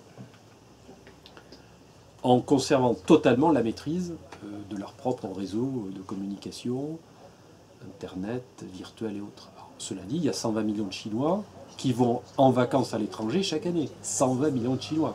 Pour un pays pauvre, ça fait beaucoup quand même. Hein. C'est quand même un problème. Je regardais un débat l'autre jour où c'est Pascal Boniface,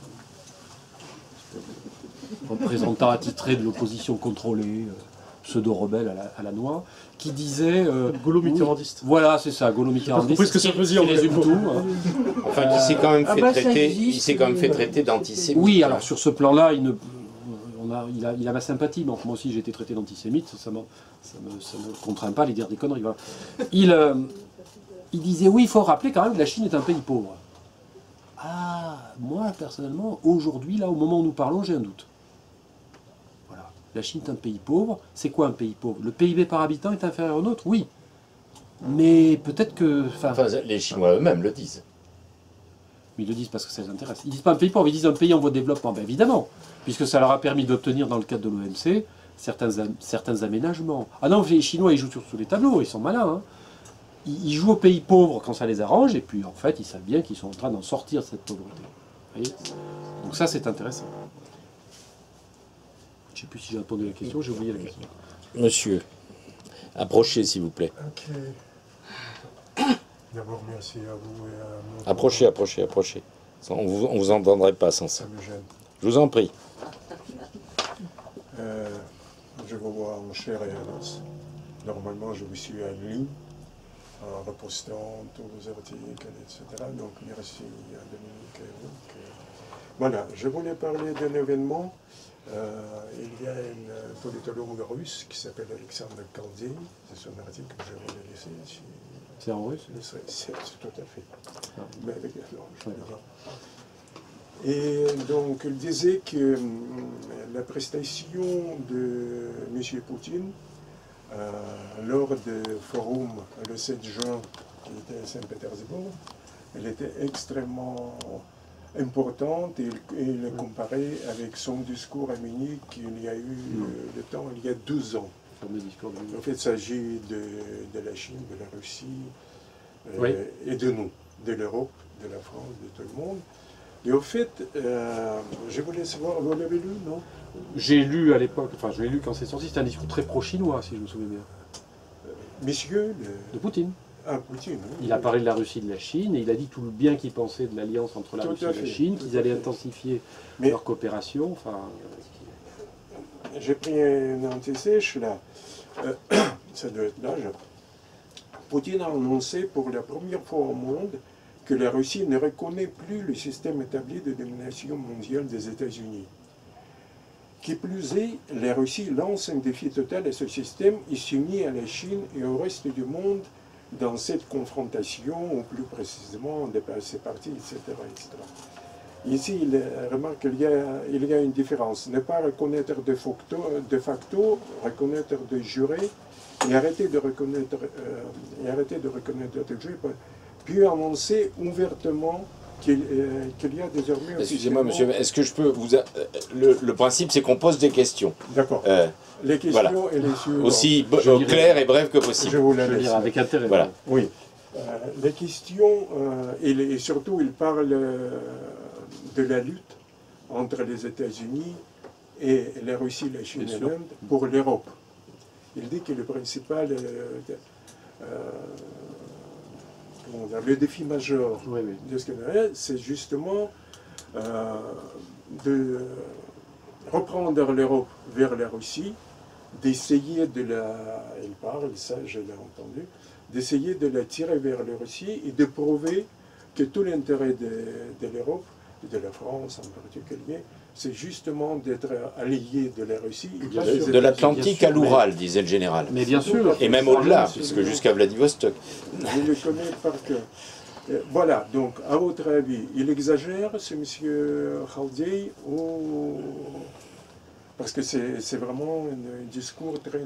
Il exagère en quoi? Qu'est-ce qui serait exagéré? Est-ce que c'est si important que ça, son discours? Qu'est-ce qu'il a dit de nouveau? Oui, oui. Qu'est-ce que Poutine aurait dit de nouveau? Ce qu'il a dit d'intéressant de nouveau, vous l'avez dit. Oui. Et je suis d'accord, évidemment. La question, c'est est-ce qu'il est dans l'intérêt des Européens de se rapprocher des Russes? Tout à fait. Ça, Alors, pour moi, c'est une évidence. C'est une évidence. Pour moi, le moment clé, c'était Tilsit, en 1807. Moi, j'aime Napoléon sur le plan de la politique internationale, parce que c'est d'autres choses. Bon. Mais j'aime Napoléon sur le plan de la politique internationale jusqu'en 1807. La rencontre avec l'empereur, Alexandre Ier, parce que là, voilà, la France, la Russie, bon, on laisse les Anglais dans leurs îles, là. Hein, et puis, voilà. Le problème, c'est que ensuite, il a fauté. Il a décidé d'envahir la Russie. Ouais. Donc la France, et le duc de Gaulle disait, l'Europe de l'Atlantique à l'Oural, c'est l'Europe de Tilsit en fait. L'équilibre européen doit reposer sur ces deux pôles. Le pôle français, avec les pays latins qui ont naturellement vocation à se regrouper autour de la France, avec la France. Enfin, je pense que l'Italie, l'Espagne y trouveraient leur intérêt. Et puis le pôle slave, et puis bien sûr les Allemands au milieu, etc. Les Anglais, je ne sais pas s'ils sont vraiment européens, on va voir. D'ailleurs, de Gaulle n'en voulait pas, il avait raison. On peut discuter avec eux, mais enfin, c'est pas vraiment l'Europe. Bon. Le problème, c'est que c'est pas du tout ce qui se passe, puisque l'Europe, pour des raisons qui sont obscures, hein, inavouables, en fait, s'aligne complètement sur les standards... Plutôt inavouable qu'obscur. Voilà. Oui. Mon obscur était ironique. S'aligne sur les standards américains, qui en l'occurrence sont catastrophiques pour l'Europe. Parce que les Américains ont intérêt à entrer dans une espèce de rivalité stratégique et de confrontation avec la Russie. Ça peut se comprendre, de toute façon, c'est ce qu'ils font depuis 1945, même avant la fin de la chute du nazisme, ils commençaient déjà à le faire. Par contre, que l'Europe ait intérêt à le faire, non. Nous avons intérêt à dialoguer avec nos frères russes, hein, parce que la Russie fait partie de l'Europe, parce que justement, avec cette dualité latine et slave, catholique et orthodoxe, si on veut, pour remonter aux origines, nous trouvons là une espèce d'axe qui serait le meilleur garant de l'équilibre européen. Le problème, c'est qu'on ne le fait pas. Voilà, c'est que l'Europe, en fait, elle a été contaminée par les anglo-saxons, qui nous ont injecté cette espèce de virus atlantiste complètement et russophobe complètement imbécile. On a lancé une deuxième guerre froide sans aucune raison. Il est frappant de voir comment la diplomatie russe, depuis pratiquement une dizaine d'années maintenant, est stupéfaite de l'attitude des Européens. D'autant que les Russes ne sont plus du tout communistes. Alors en plus, ils sont même plus communistes. Il faudrait peut-être le rappeler. Alors, voyez, ils n'ont pas l'air d'être au courant. C'est pas la peine d'avoir peur des Russes. Ils n'ont plus le couteau entre les dents. Ils vont plus vous prendre vos économies. C'est plus la peine d'avoir peur d'eux, vous voyez. Non, mais même ça marche pas. On a peur du Russe parce que c'est le Russe. Tout simplement parce qu'il est totalitaire. Parce que Brzezinski l'a expliqué. Brzezinski, c'est un aristocrate, tu le citais tout à l'heure. C'est un aristocrate polonais d'origine, violemment anti-russe et anticommuniste, qui a été le conseiller, notamment de Carter, et qui a écrit Le Grand Échiquier. Vous connaissez peut-être sans doute ce livre-là. Pour lui, il faut arrimer l'Europe aux États-Unis, justement pour faire pièce à l'expansionnisme russe. Parce que pour lui, il y a un expansionnisme russe. Et c'est ce qui explique d'ailleurs la politique occidentale à laquelle la France malheureusement s'est ralliée en direction du Moyen-Orient, parce que le Moyen-Orient arabo-musulman, c'est le flanc sud de l'Eurasie, dont la Russie est évidemment le pivot, hein, l'axe central, et donc en déstabilisant la Russie sur son flanc sud, on l'empêche effectivement de se rapprocher de l'Europe, et c'est la politique de Brzezinski, disant aux moudjahidines afghans et arabes en 1979, avant l'intervention russe en Afghanistan, you are freedom fighters, hein, vous êtes les combattants de liberté, on est avec vous, allez-y, le djihad c'est bon. Et c'est l'origine d'Al-Qaïda, de tout ce qu'on a connu, de ce qu'on continue à vivre. Le terrorisme djihadiste n'est que la créature de ce Frankenstein qu'est la politique américaine. Pour moi, c'est une évidence. Enfin, les faits le reconnaît aujourd'hui.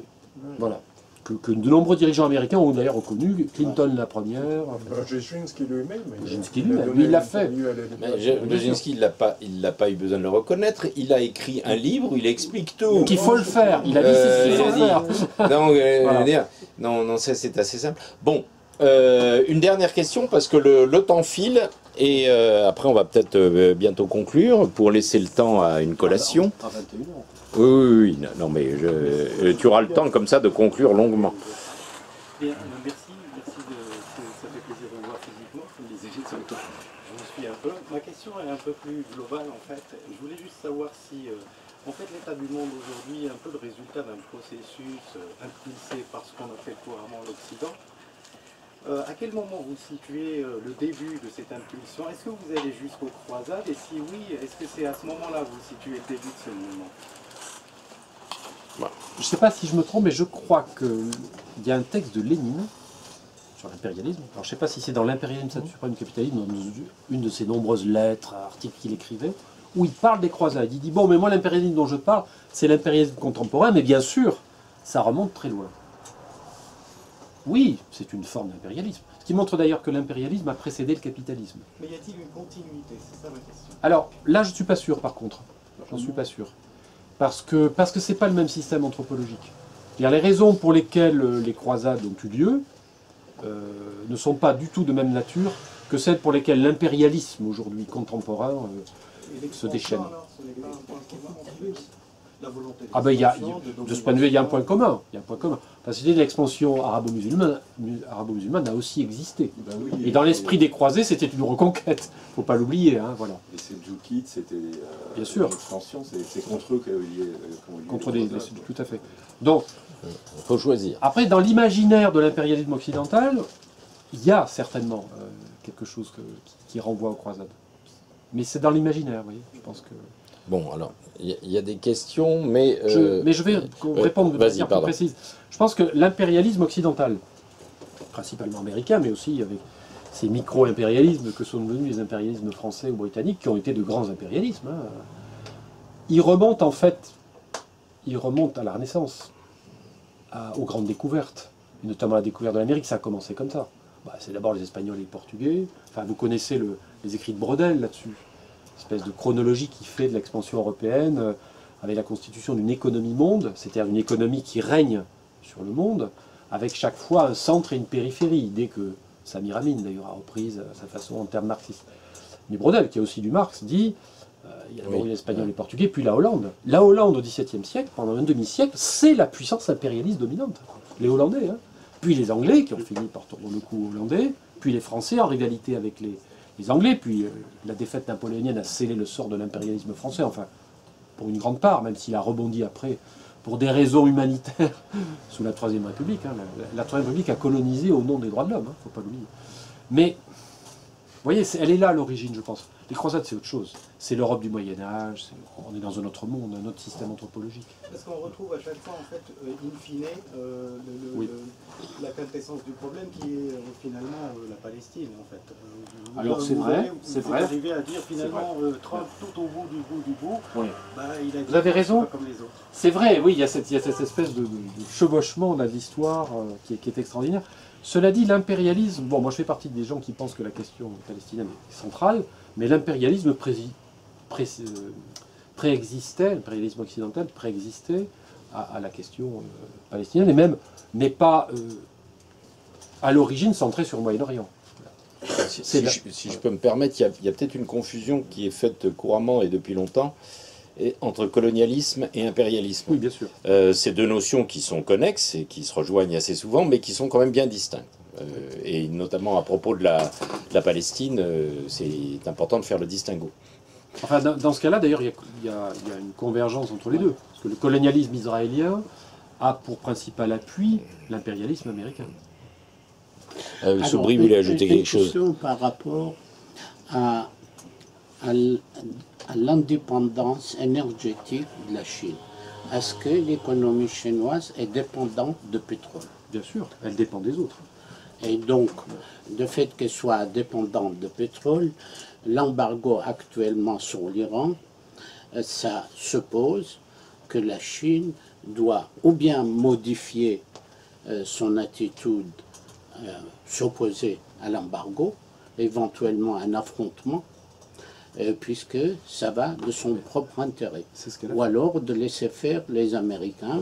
Donc l'objectif sera de faire plier l'Iran pour signer un accord, ce qu'il souhaite Trump, bien qu'il dise qu'il veut aller à l'affrontement, mais en fait il veut obliger les Iraniens à signer un accord comme la Corée du Nord, même s'il n'y a pas d'accord. Moi je pense que Trump n'y croit pas.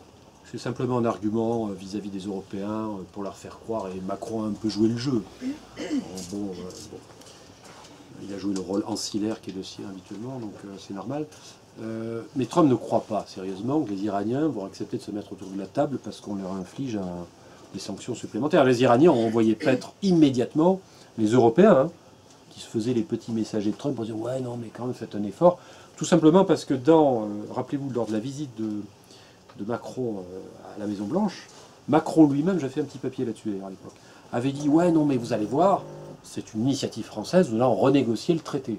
Les Iraniens ont dit « non, mais ça ne va pas », parce que dans le texte qui devait servir de base à l'éventuelle renégociation du traité sur le nucléaire iranien de 2015, il y avait la question de la capacité balistique des Iraniens. Non, mais vous voyez les Iraniens se priver de la capacité balistique après avoir accepté de se priver de la capacité nucléaire. Non mais il faut pas... On va leur enlever quoi après les boutons de culotte et les couteaux à beurre, des fois qu'avec ça. Non, c'est pas sérieux. Trump sait que, de toute façon, les Iraniens n'iront pas à table des négociations, notamment parce que la Chine n'a pas l'intention de respecter l'embargo américain. Oui, pas plus en Iran qu'au Venezuela, qu'en Syrie. Pour acheter du pétrole aux Iraniens. En plus, les Chinois, ils sont contre ces politiques qui consistent à infliger des sanctions économiques à des gens qu'on n'aime pas. C'est pas du tout. Alors, raison de plus, à l'égard de l'Iran, ils ont d'autant plus de raison de se moquer des injonctions américaines qu'en plus, eux, ils ont besoin du pétrole iranien. Je crois qu'ils représentent à peu près 8% de l'approvisionnement pétrolier de la Chine. Il me semble que c'est 8%. L'Arabie Saoudite est un très gros fournisseur également. Les Émirats Arabes Unis, la Russie évidemment, bien sûr, et les pays africains. Nigeria, Angola, je ne sais pas, mais Nigeria sûr et certain. La politique énergétique de la Chine consiste, puisqu'ils sont dépendants en fait des hydrocarbures, qui n'ont pas, ils en ont un peu, mais enfin pas suffisamment compte tenu de leur puissance économique, leur politique consiste à diversifier leurs approvisionnements. Ça, de ce côté-là, ils ont été assez prudents. Mais la fermeture des détroits d'Ormuz serait assez dangereuse pour eux, parce que les oléoducs construits avec les Russes, le Kazakhstan, etc., sont importants, mais ça ne suffirait pas. C'est pour ça que je pense que ça les inquiète un peu, les Chinois, tout ça. Ce qui les inquiète surtout et beaucoup, c'est que cette énergie, en particulier ce pétrole, enfin ces ressources, il faut les payer. Et pour l'instant, on n'est pas prêt de remplacer le dollar en dépit de tout ce qui est raconté sur... alors il y a des logiques de troc qui ont lieu, évidemment, mais pour l'instant, la question monétaire est quand même centrale. C'est une bonne question, mais en tout cas, entre la Chine et le Venezuela, c'est déjà réglé. Oui, par des méthodes de troc, mais, non. Ça peut pas fonctionner de manière, de manière indirecte, ça revient à ça, si tu veux. Puisqu'il n'y a qu'une marchandise monnaie internationale, c'est le dollar. Tout ce qu'on raconte autour, c'est du pipeau. Mais donc il y a d'autres moyens de faire de ce type de commerce, mais de manière, je dirais, un peu acrobatique. Donc, il me semble, pour compléter la réponse de Bruno, que ce qui pose problème, c'est d'ailleurs on voit qu'ils se mobilisent là-dessus, y compris avec les Russes, c'est d'essayer justement de trouver une solution pour l'approvisionnement dans cette marchandise essentielle qui est la devise internationale, et il n'y en a qu'une jusqu'à preuve du contraire. Pour l'instant, c'est le dollar. Donc ça c'est l'arme de dissuasion massive, et qui est d'ailleurs utilisé dans le système des sanctions, qui passe par les banques, les opérations de transfert, c'est ce qui fait que les sanctions etc. sont efficaces, voilà. Malheureusement, c'est que le dollar est la monnaie de référence internationale, puisque pour prendre l'exemple de Total, vous avez suivi l'affaire Total, qui était partenaire donc, des Iraniens pour l'exploitation d'un gisement offshore très important dans le golfe de Persique. Très bien. Le problème, c'est que Total, c'est une entreprise multinationale dont le tiers des capitaux sont détenus par les Américains, qui en plus a contracté des prêts en dollars, qui ne peut pas être en conflit avec les États-Unis. Donc quand les Américains ont dit bon, toutes les entreprises européennes doivent quitter l'Iran, Total, qui nominalement est une entreprise française, on ne sait plus trop d'ailleurs ce que c'est, a dit nous on ne peut pas rester. Qui a pris le relais immédiatement? La principale compagnie pétrolière chinoise. C'est-à-dire qu'en fait, grâce à Trump, les Chinois ont pris une part du marché de l'exploitation du plus grand, je crois que c'est le plus grand gisement de pétrole offshore, de gaz offshore de la planète. Alors j'avais écrit un article qui s'appelait la politique de Trump, c'est la politique de celui qui se tire une balle dans le pied. Parce que finalement, ça va nuire à Total. Bon, Total a d'autres... ils ont plein d'autres choses à faire, mais enfin, c'est pas une victoire pour eux, c'est pas une victoire non plus pour les actionnaires américains de Total, puisque l'actionnaire de l'entreprise chinoise qui va exploiter ce pétrole, c'est l'État chinois. Parce que vous savez que dans tous les secteurs importants, c'est l'État, en fait. Ce sont les entreprises publiques. Ce qui est une illustration, je crois, merveilleuse de la supériorité du libéralisme. Et puis, une dernière question. Alors, récemment, la presse française, les médias, ils ont fait état d'une politique de contrôle des citoyens chinois au niveau de leur comportement. Est-il vrai qu'on les contrôle s'ils crachent par terre, s'ils jettent des papiers? Ils doivent manger leur crachat, il paraît. Non, alors c'est très marrant parce que moi j'en ai parlé avec des Chinois. Ils m'ont dit mais c'est vachement bien. Nous, vous savez, si ça empêche les délinquants et les criminels, nous on est pour. Bon, ou les trottinettes sur le trottoir. Je ne suis pas allé interviewer chaque Chinois pour savoir ce qu'il en pensait, mais dans la mentalité chinoise, c'est vachement bien. Parce que c'est vrai que si tu craches par terre, tu es un mauvais citoyen.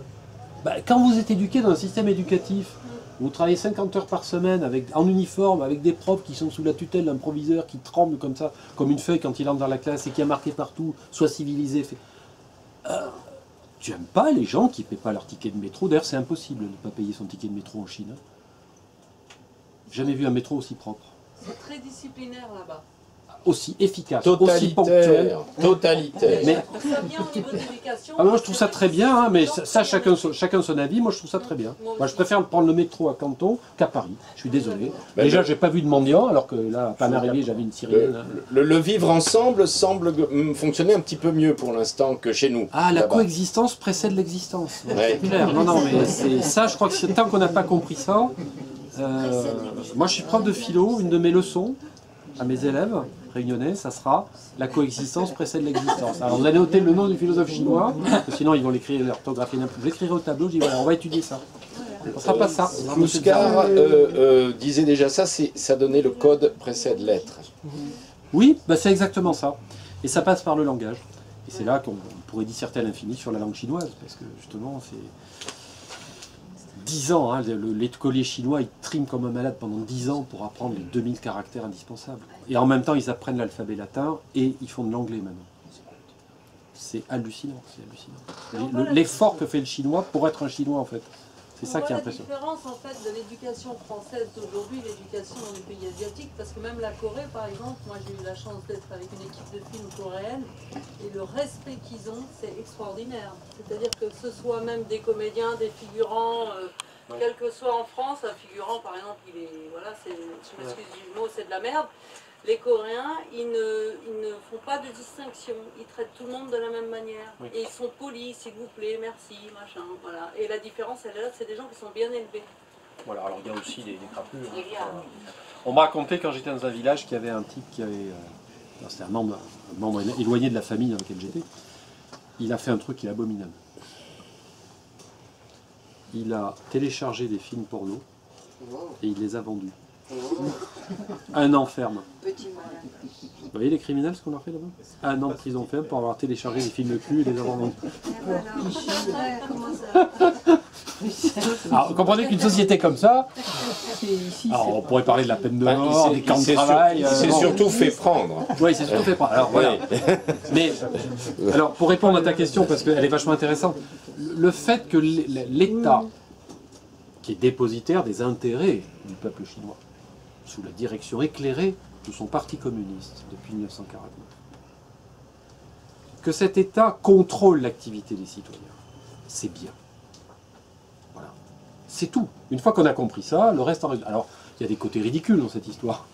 Le type qui reçoit une sonnerie particulière qui dit qu'il n'a pas payé sa dette. Je ne sais même pas si c'est vrai ça. Bon, admettons que ce soit vrai. En fait, il faut savoir que ce système n'est pas mis en place. Ce sont des expérimentations locales. Qu'il y en a des dizaines, que certaines ont été abandonnées parce qu'il y avait des problèmes. Par exemple, vous avez des gens, il y a beaucoup d'homonymie en Chine parce que le nom de famille est un nom chinois. Vous avez d'abord le nom de famille, puis le prénom.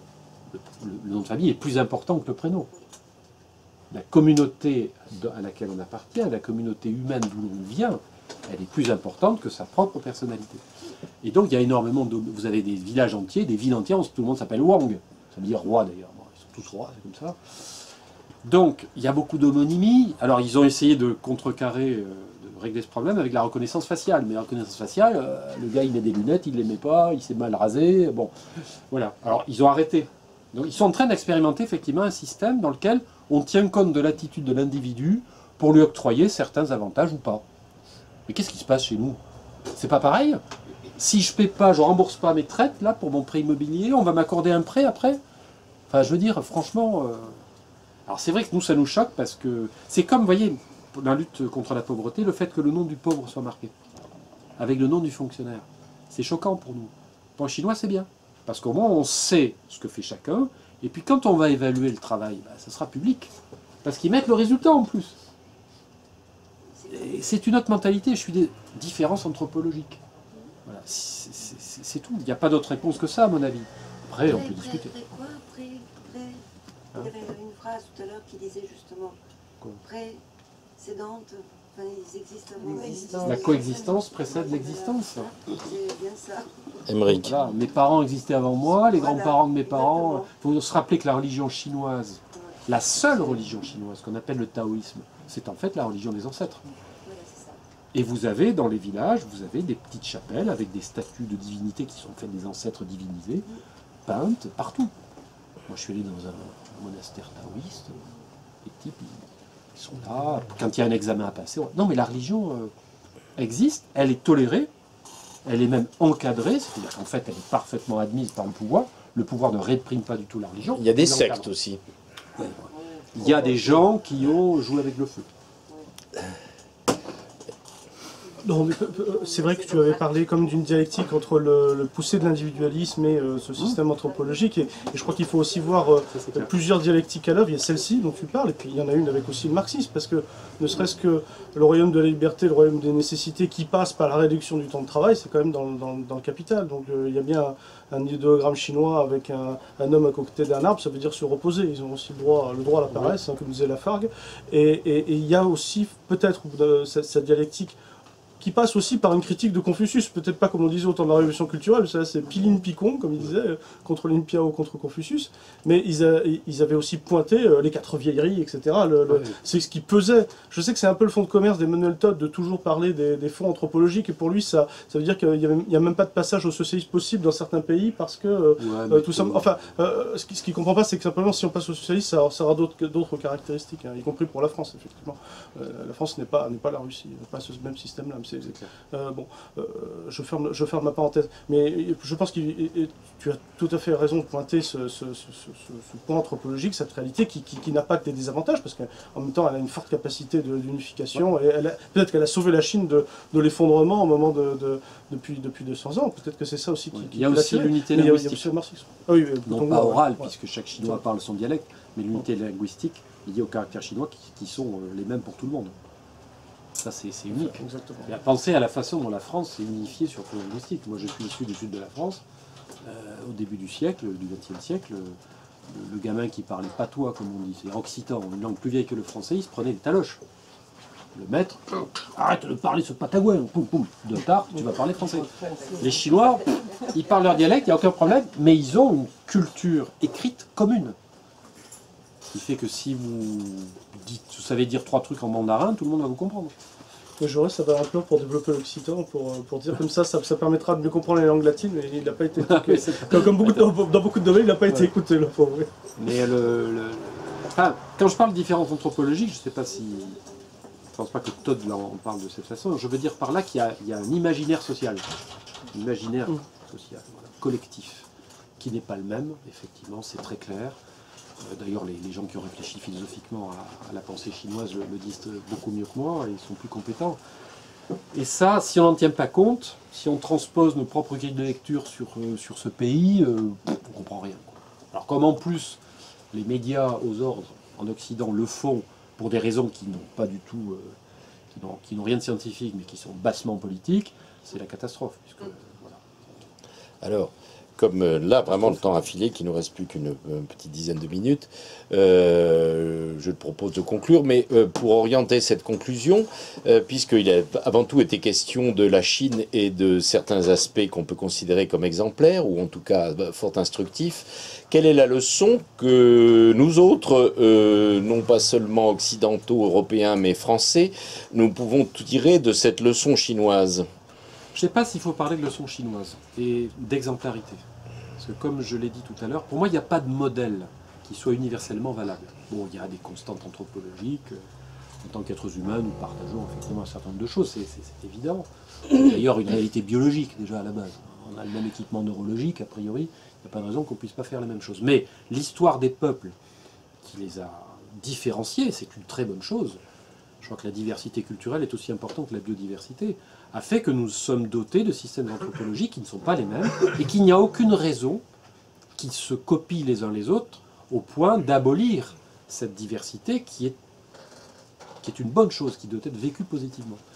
Donc, la différence anthropologique entre les Chinois et nous oblige à les considérer avec respect, à tirer peut-être quelques enseignements, mais pas à les imiter. Il ne s'agit pas d'imiter. Hein. Et quel serait l'universel concret qu'on pourrait en tirer? L'universel concret, c'est la que nous partagerions. C'est la coexistence des différences dans quand même un projet unificateur qui mette fin à l'affrontement stérile entre des peuples, et c'est le cas aujourd'hui, qui n'ont pas intérêt à s'affronter. Enfin, vous savez bien que jamais les peuples n'ont intérêt à s'affronter, ce sont leurs dirigeants qui croient qu'il est dans leur intérêt à eux de provoquer ces affrontements. Donc, le discours que l'on peut tenir, c'est un discours éminemment pacifiste, mais au bon sens du terme, c'est-à-dire que la paix doit être l'objectif et l'horizon de tous les hommes de bonne volonté, mais encore faut-il admettre que nous avons des systèmes différents, que leur unification sous la contrainte, quelle qu'elle soit, est absolument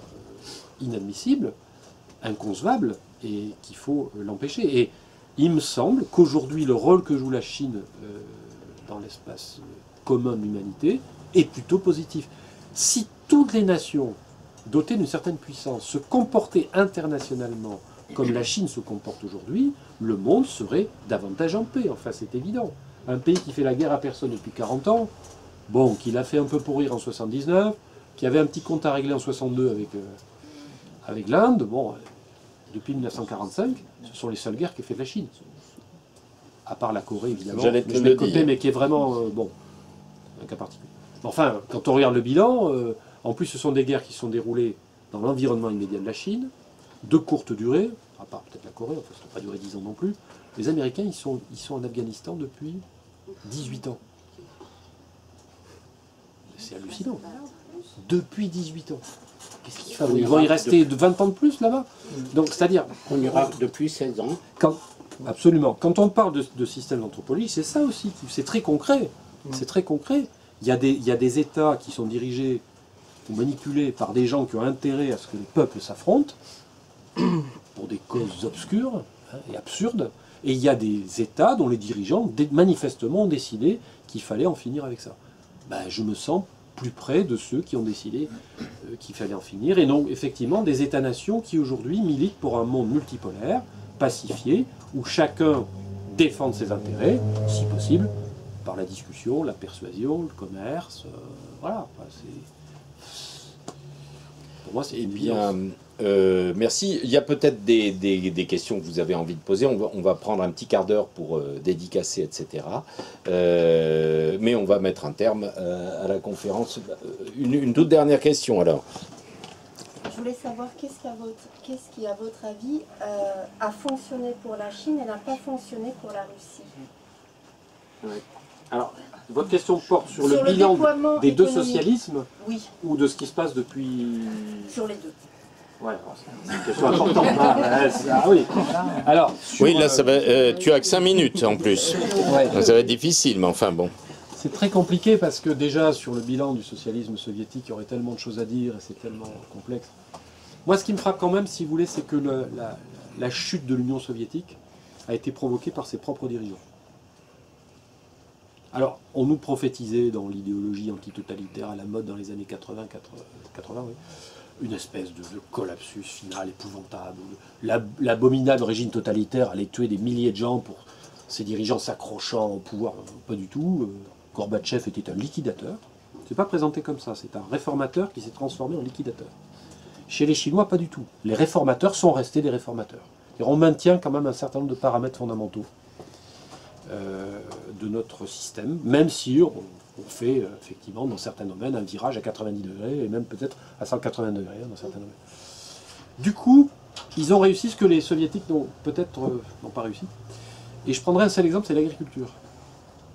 Les soviétiques ont essayé plusieurs formules, finalement ça n'a pas très bien fonctionné. faut relativiser aussi quand même. Hein. L'Union soviétique, à la fin des années 80, c'est pas un désert, hein, c'est pas un pays complètement délabré, mais c'est un pays en crise, manifestement. Les Chinois, eux, en matière agricole, ils ont fait une première révolution agraire extrêmement violente. Il y a un livre écrit par un Américain, Finton, qui s'appelle Fanchen, sur une espèce de chronique d'un village chinois où on pratique la réforme agraire. De 1945 à 1949, donc de la libération, même un peu au-delà. Ils ont donné de la terre aux paysans. Ensuite, à partir des années 50, et surtout du Grand Bond en avant, etc., ils ont complètement collectivisé. Il y a eu la catastrophe du Grand Bond en avant, qui est la grande tache noire hein, dans l'histoire du maoïsme, incontestablement. Et puis, ils ont repris les choses en main, capitalisant quand même le succès relatif remporté en matière agricole, malgré la catastrophe du Grand Bond en avant, notamment à la fin des années 60 et dans les années 70. Il faut savoir que le décollage de l'agriculture chinoise, c'est pas du tout quelque chose qui s'est produit dans les années 80, c'est avant. Parce que l'État chinois a investi dans la recherche agronomique, ils ont trouvé des espèces de riz, etc., sélection des semences, ils ont mobilisé les gens, mais dans un cadre collectiviste qui plafonnait, effectivement, en termes de productivité. Ensuite, ils sont passés, avec les réformes agricoles des années 80, à une privatisation relative de l'agriculture, mais qui a consisté à revenir au système antérieur, c'est-à-dire issu de la réforme agraire des années 40, c'est-à-dire on donne à chaque famille paysanne une terre qui lui permet de vivre. Le paysan, stimulé par cette appropriation de la terre, la propriété finale, ultime, demeurant celle de l'État, comme dans l'Empire chinois, c'est très important.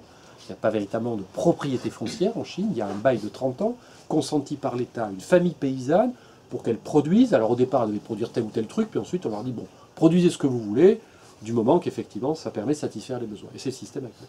Et moi je suis allé dans les campagnes en Chine, et vous voyez des gens, ceux que j'ai vus, m'avaient l'air très prospères. Après, ça dépend des régions, dans le Yunnan et dans le Xinjiang c'est certainement différent, mais dans le Jiangxi où j'étais, ou dans le Guangdong, c'est quand même pas mal. C'est un bon exemple. Je pense que l'Union soviétique n'a pas réussi à le faire parce que probablement la culture paysanne qui était celle du communisme chinois n'était pas. On a peut-être n'avait pas son équivalent en Union soviétique, où ils sont restés peut-être trop longtemps dans l'optique qui était celle des plans quinquennaux héritiers de l'époque stalinienne, avec un primat à l'industrie. Il y a quand même eu je pense alors oui, on pourra en parler. C'est tellement compliqué. Oui, c'est un débat qui va être très long. Et là, j'ai pris cet exemple pour montrer que là, il y a nettement une différence. Les Chinois ont réussi à inventer une forme de socialisme très aménagée, où ils se sont. L'Union soviétique, elle a toujours eu des problèmes avec ça. Mais bien. C'est très sommaire ce que je dis. Merci, bravo.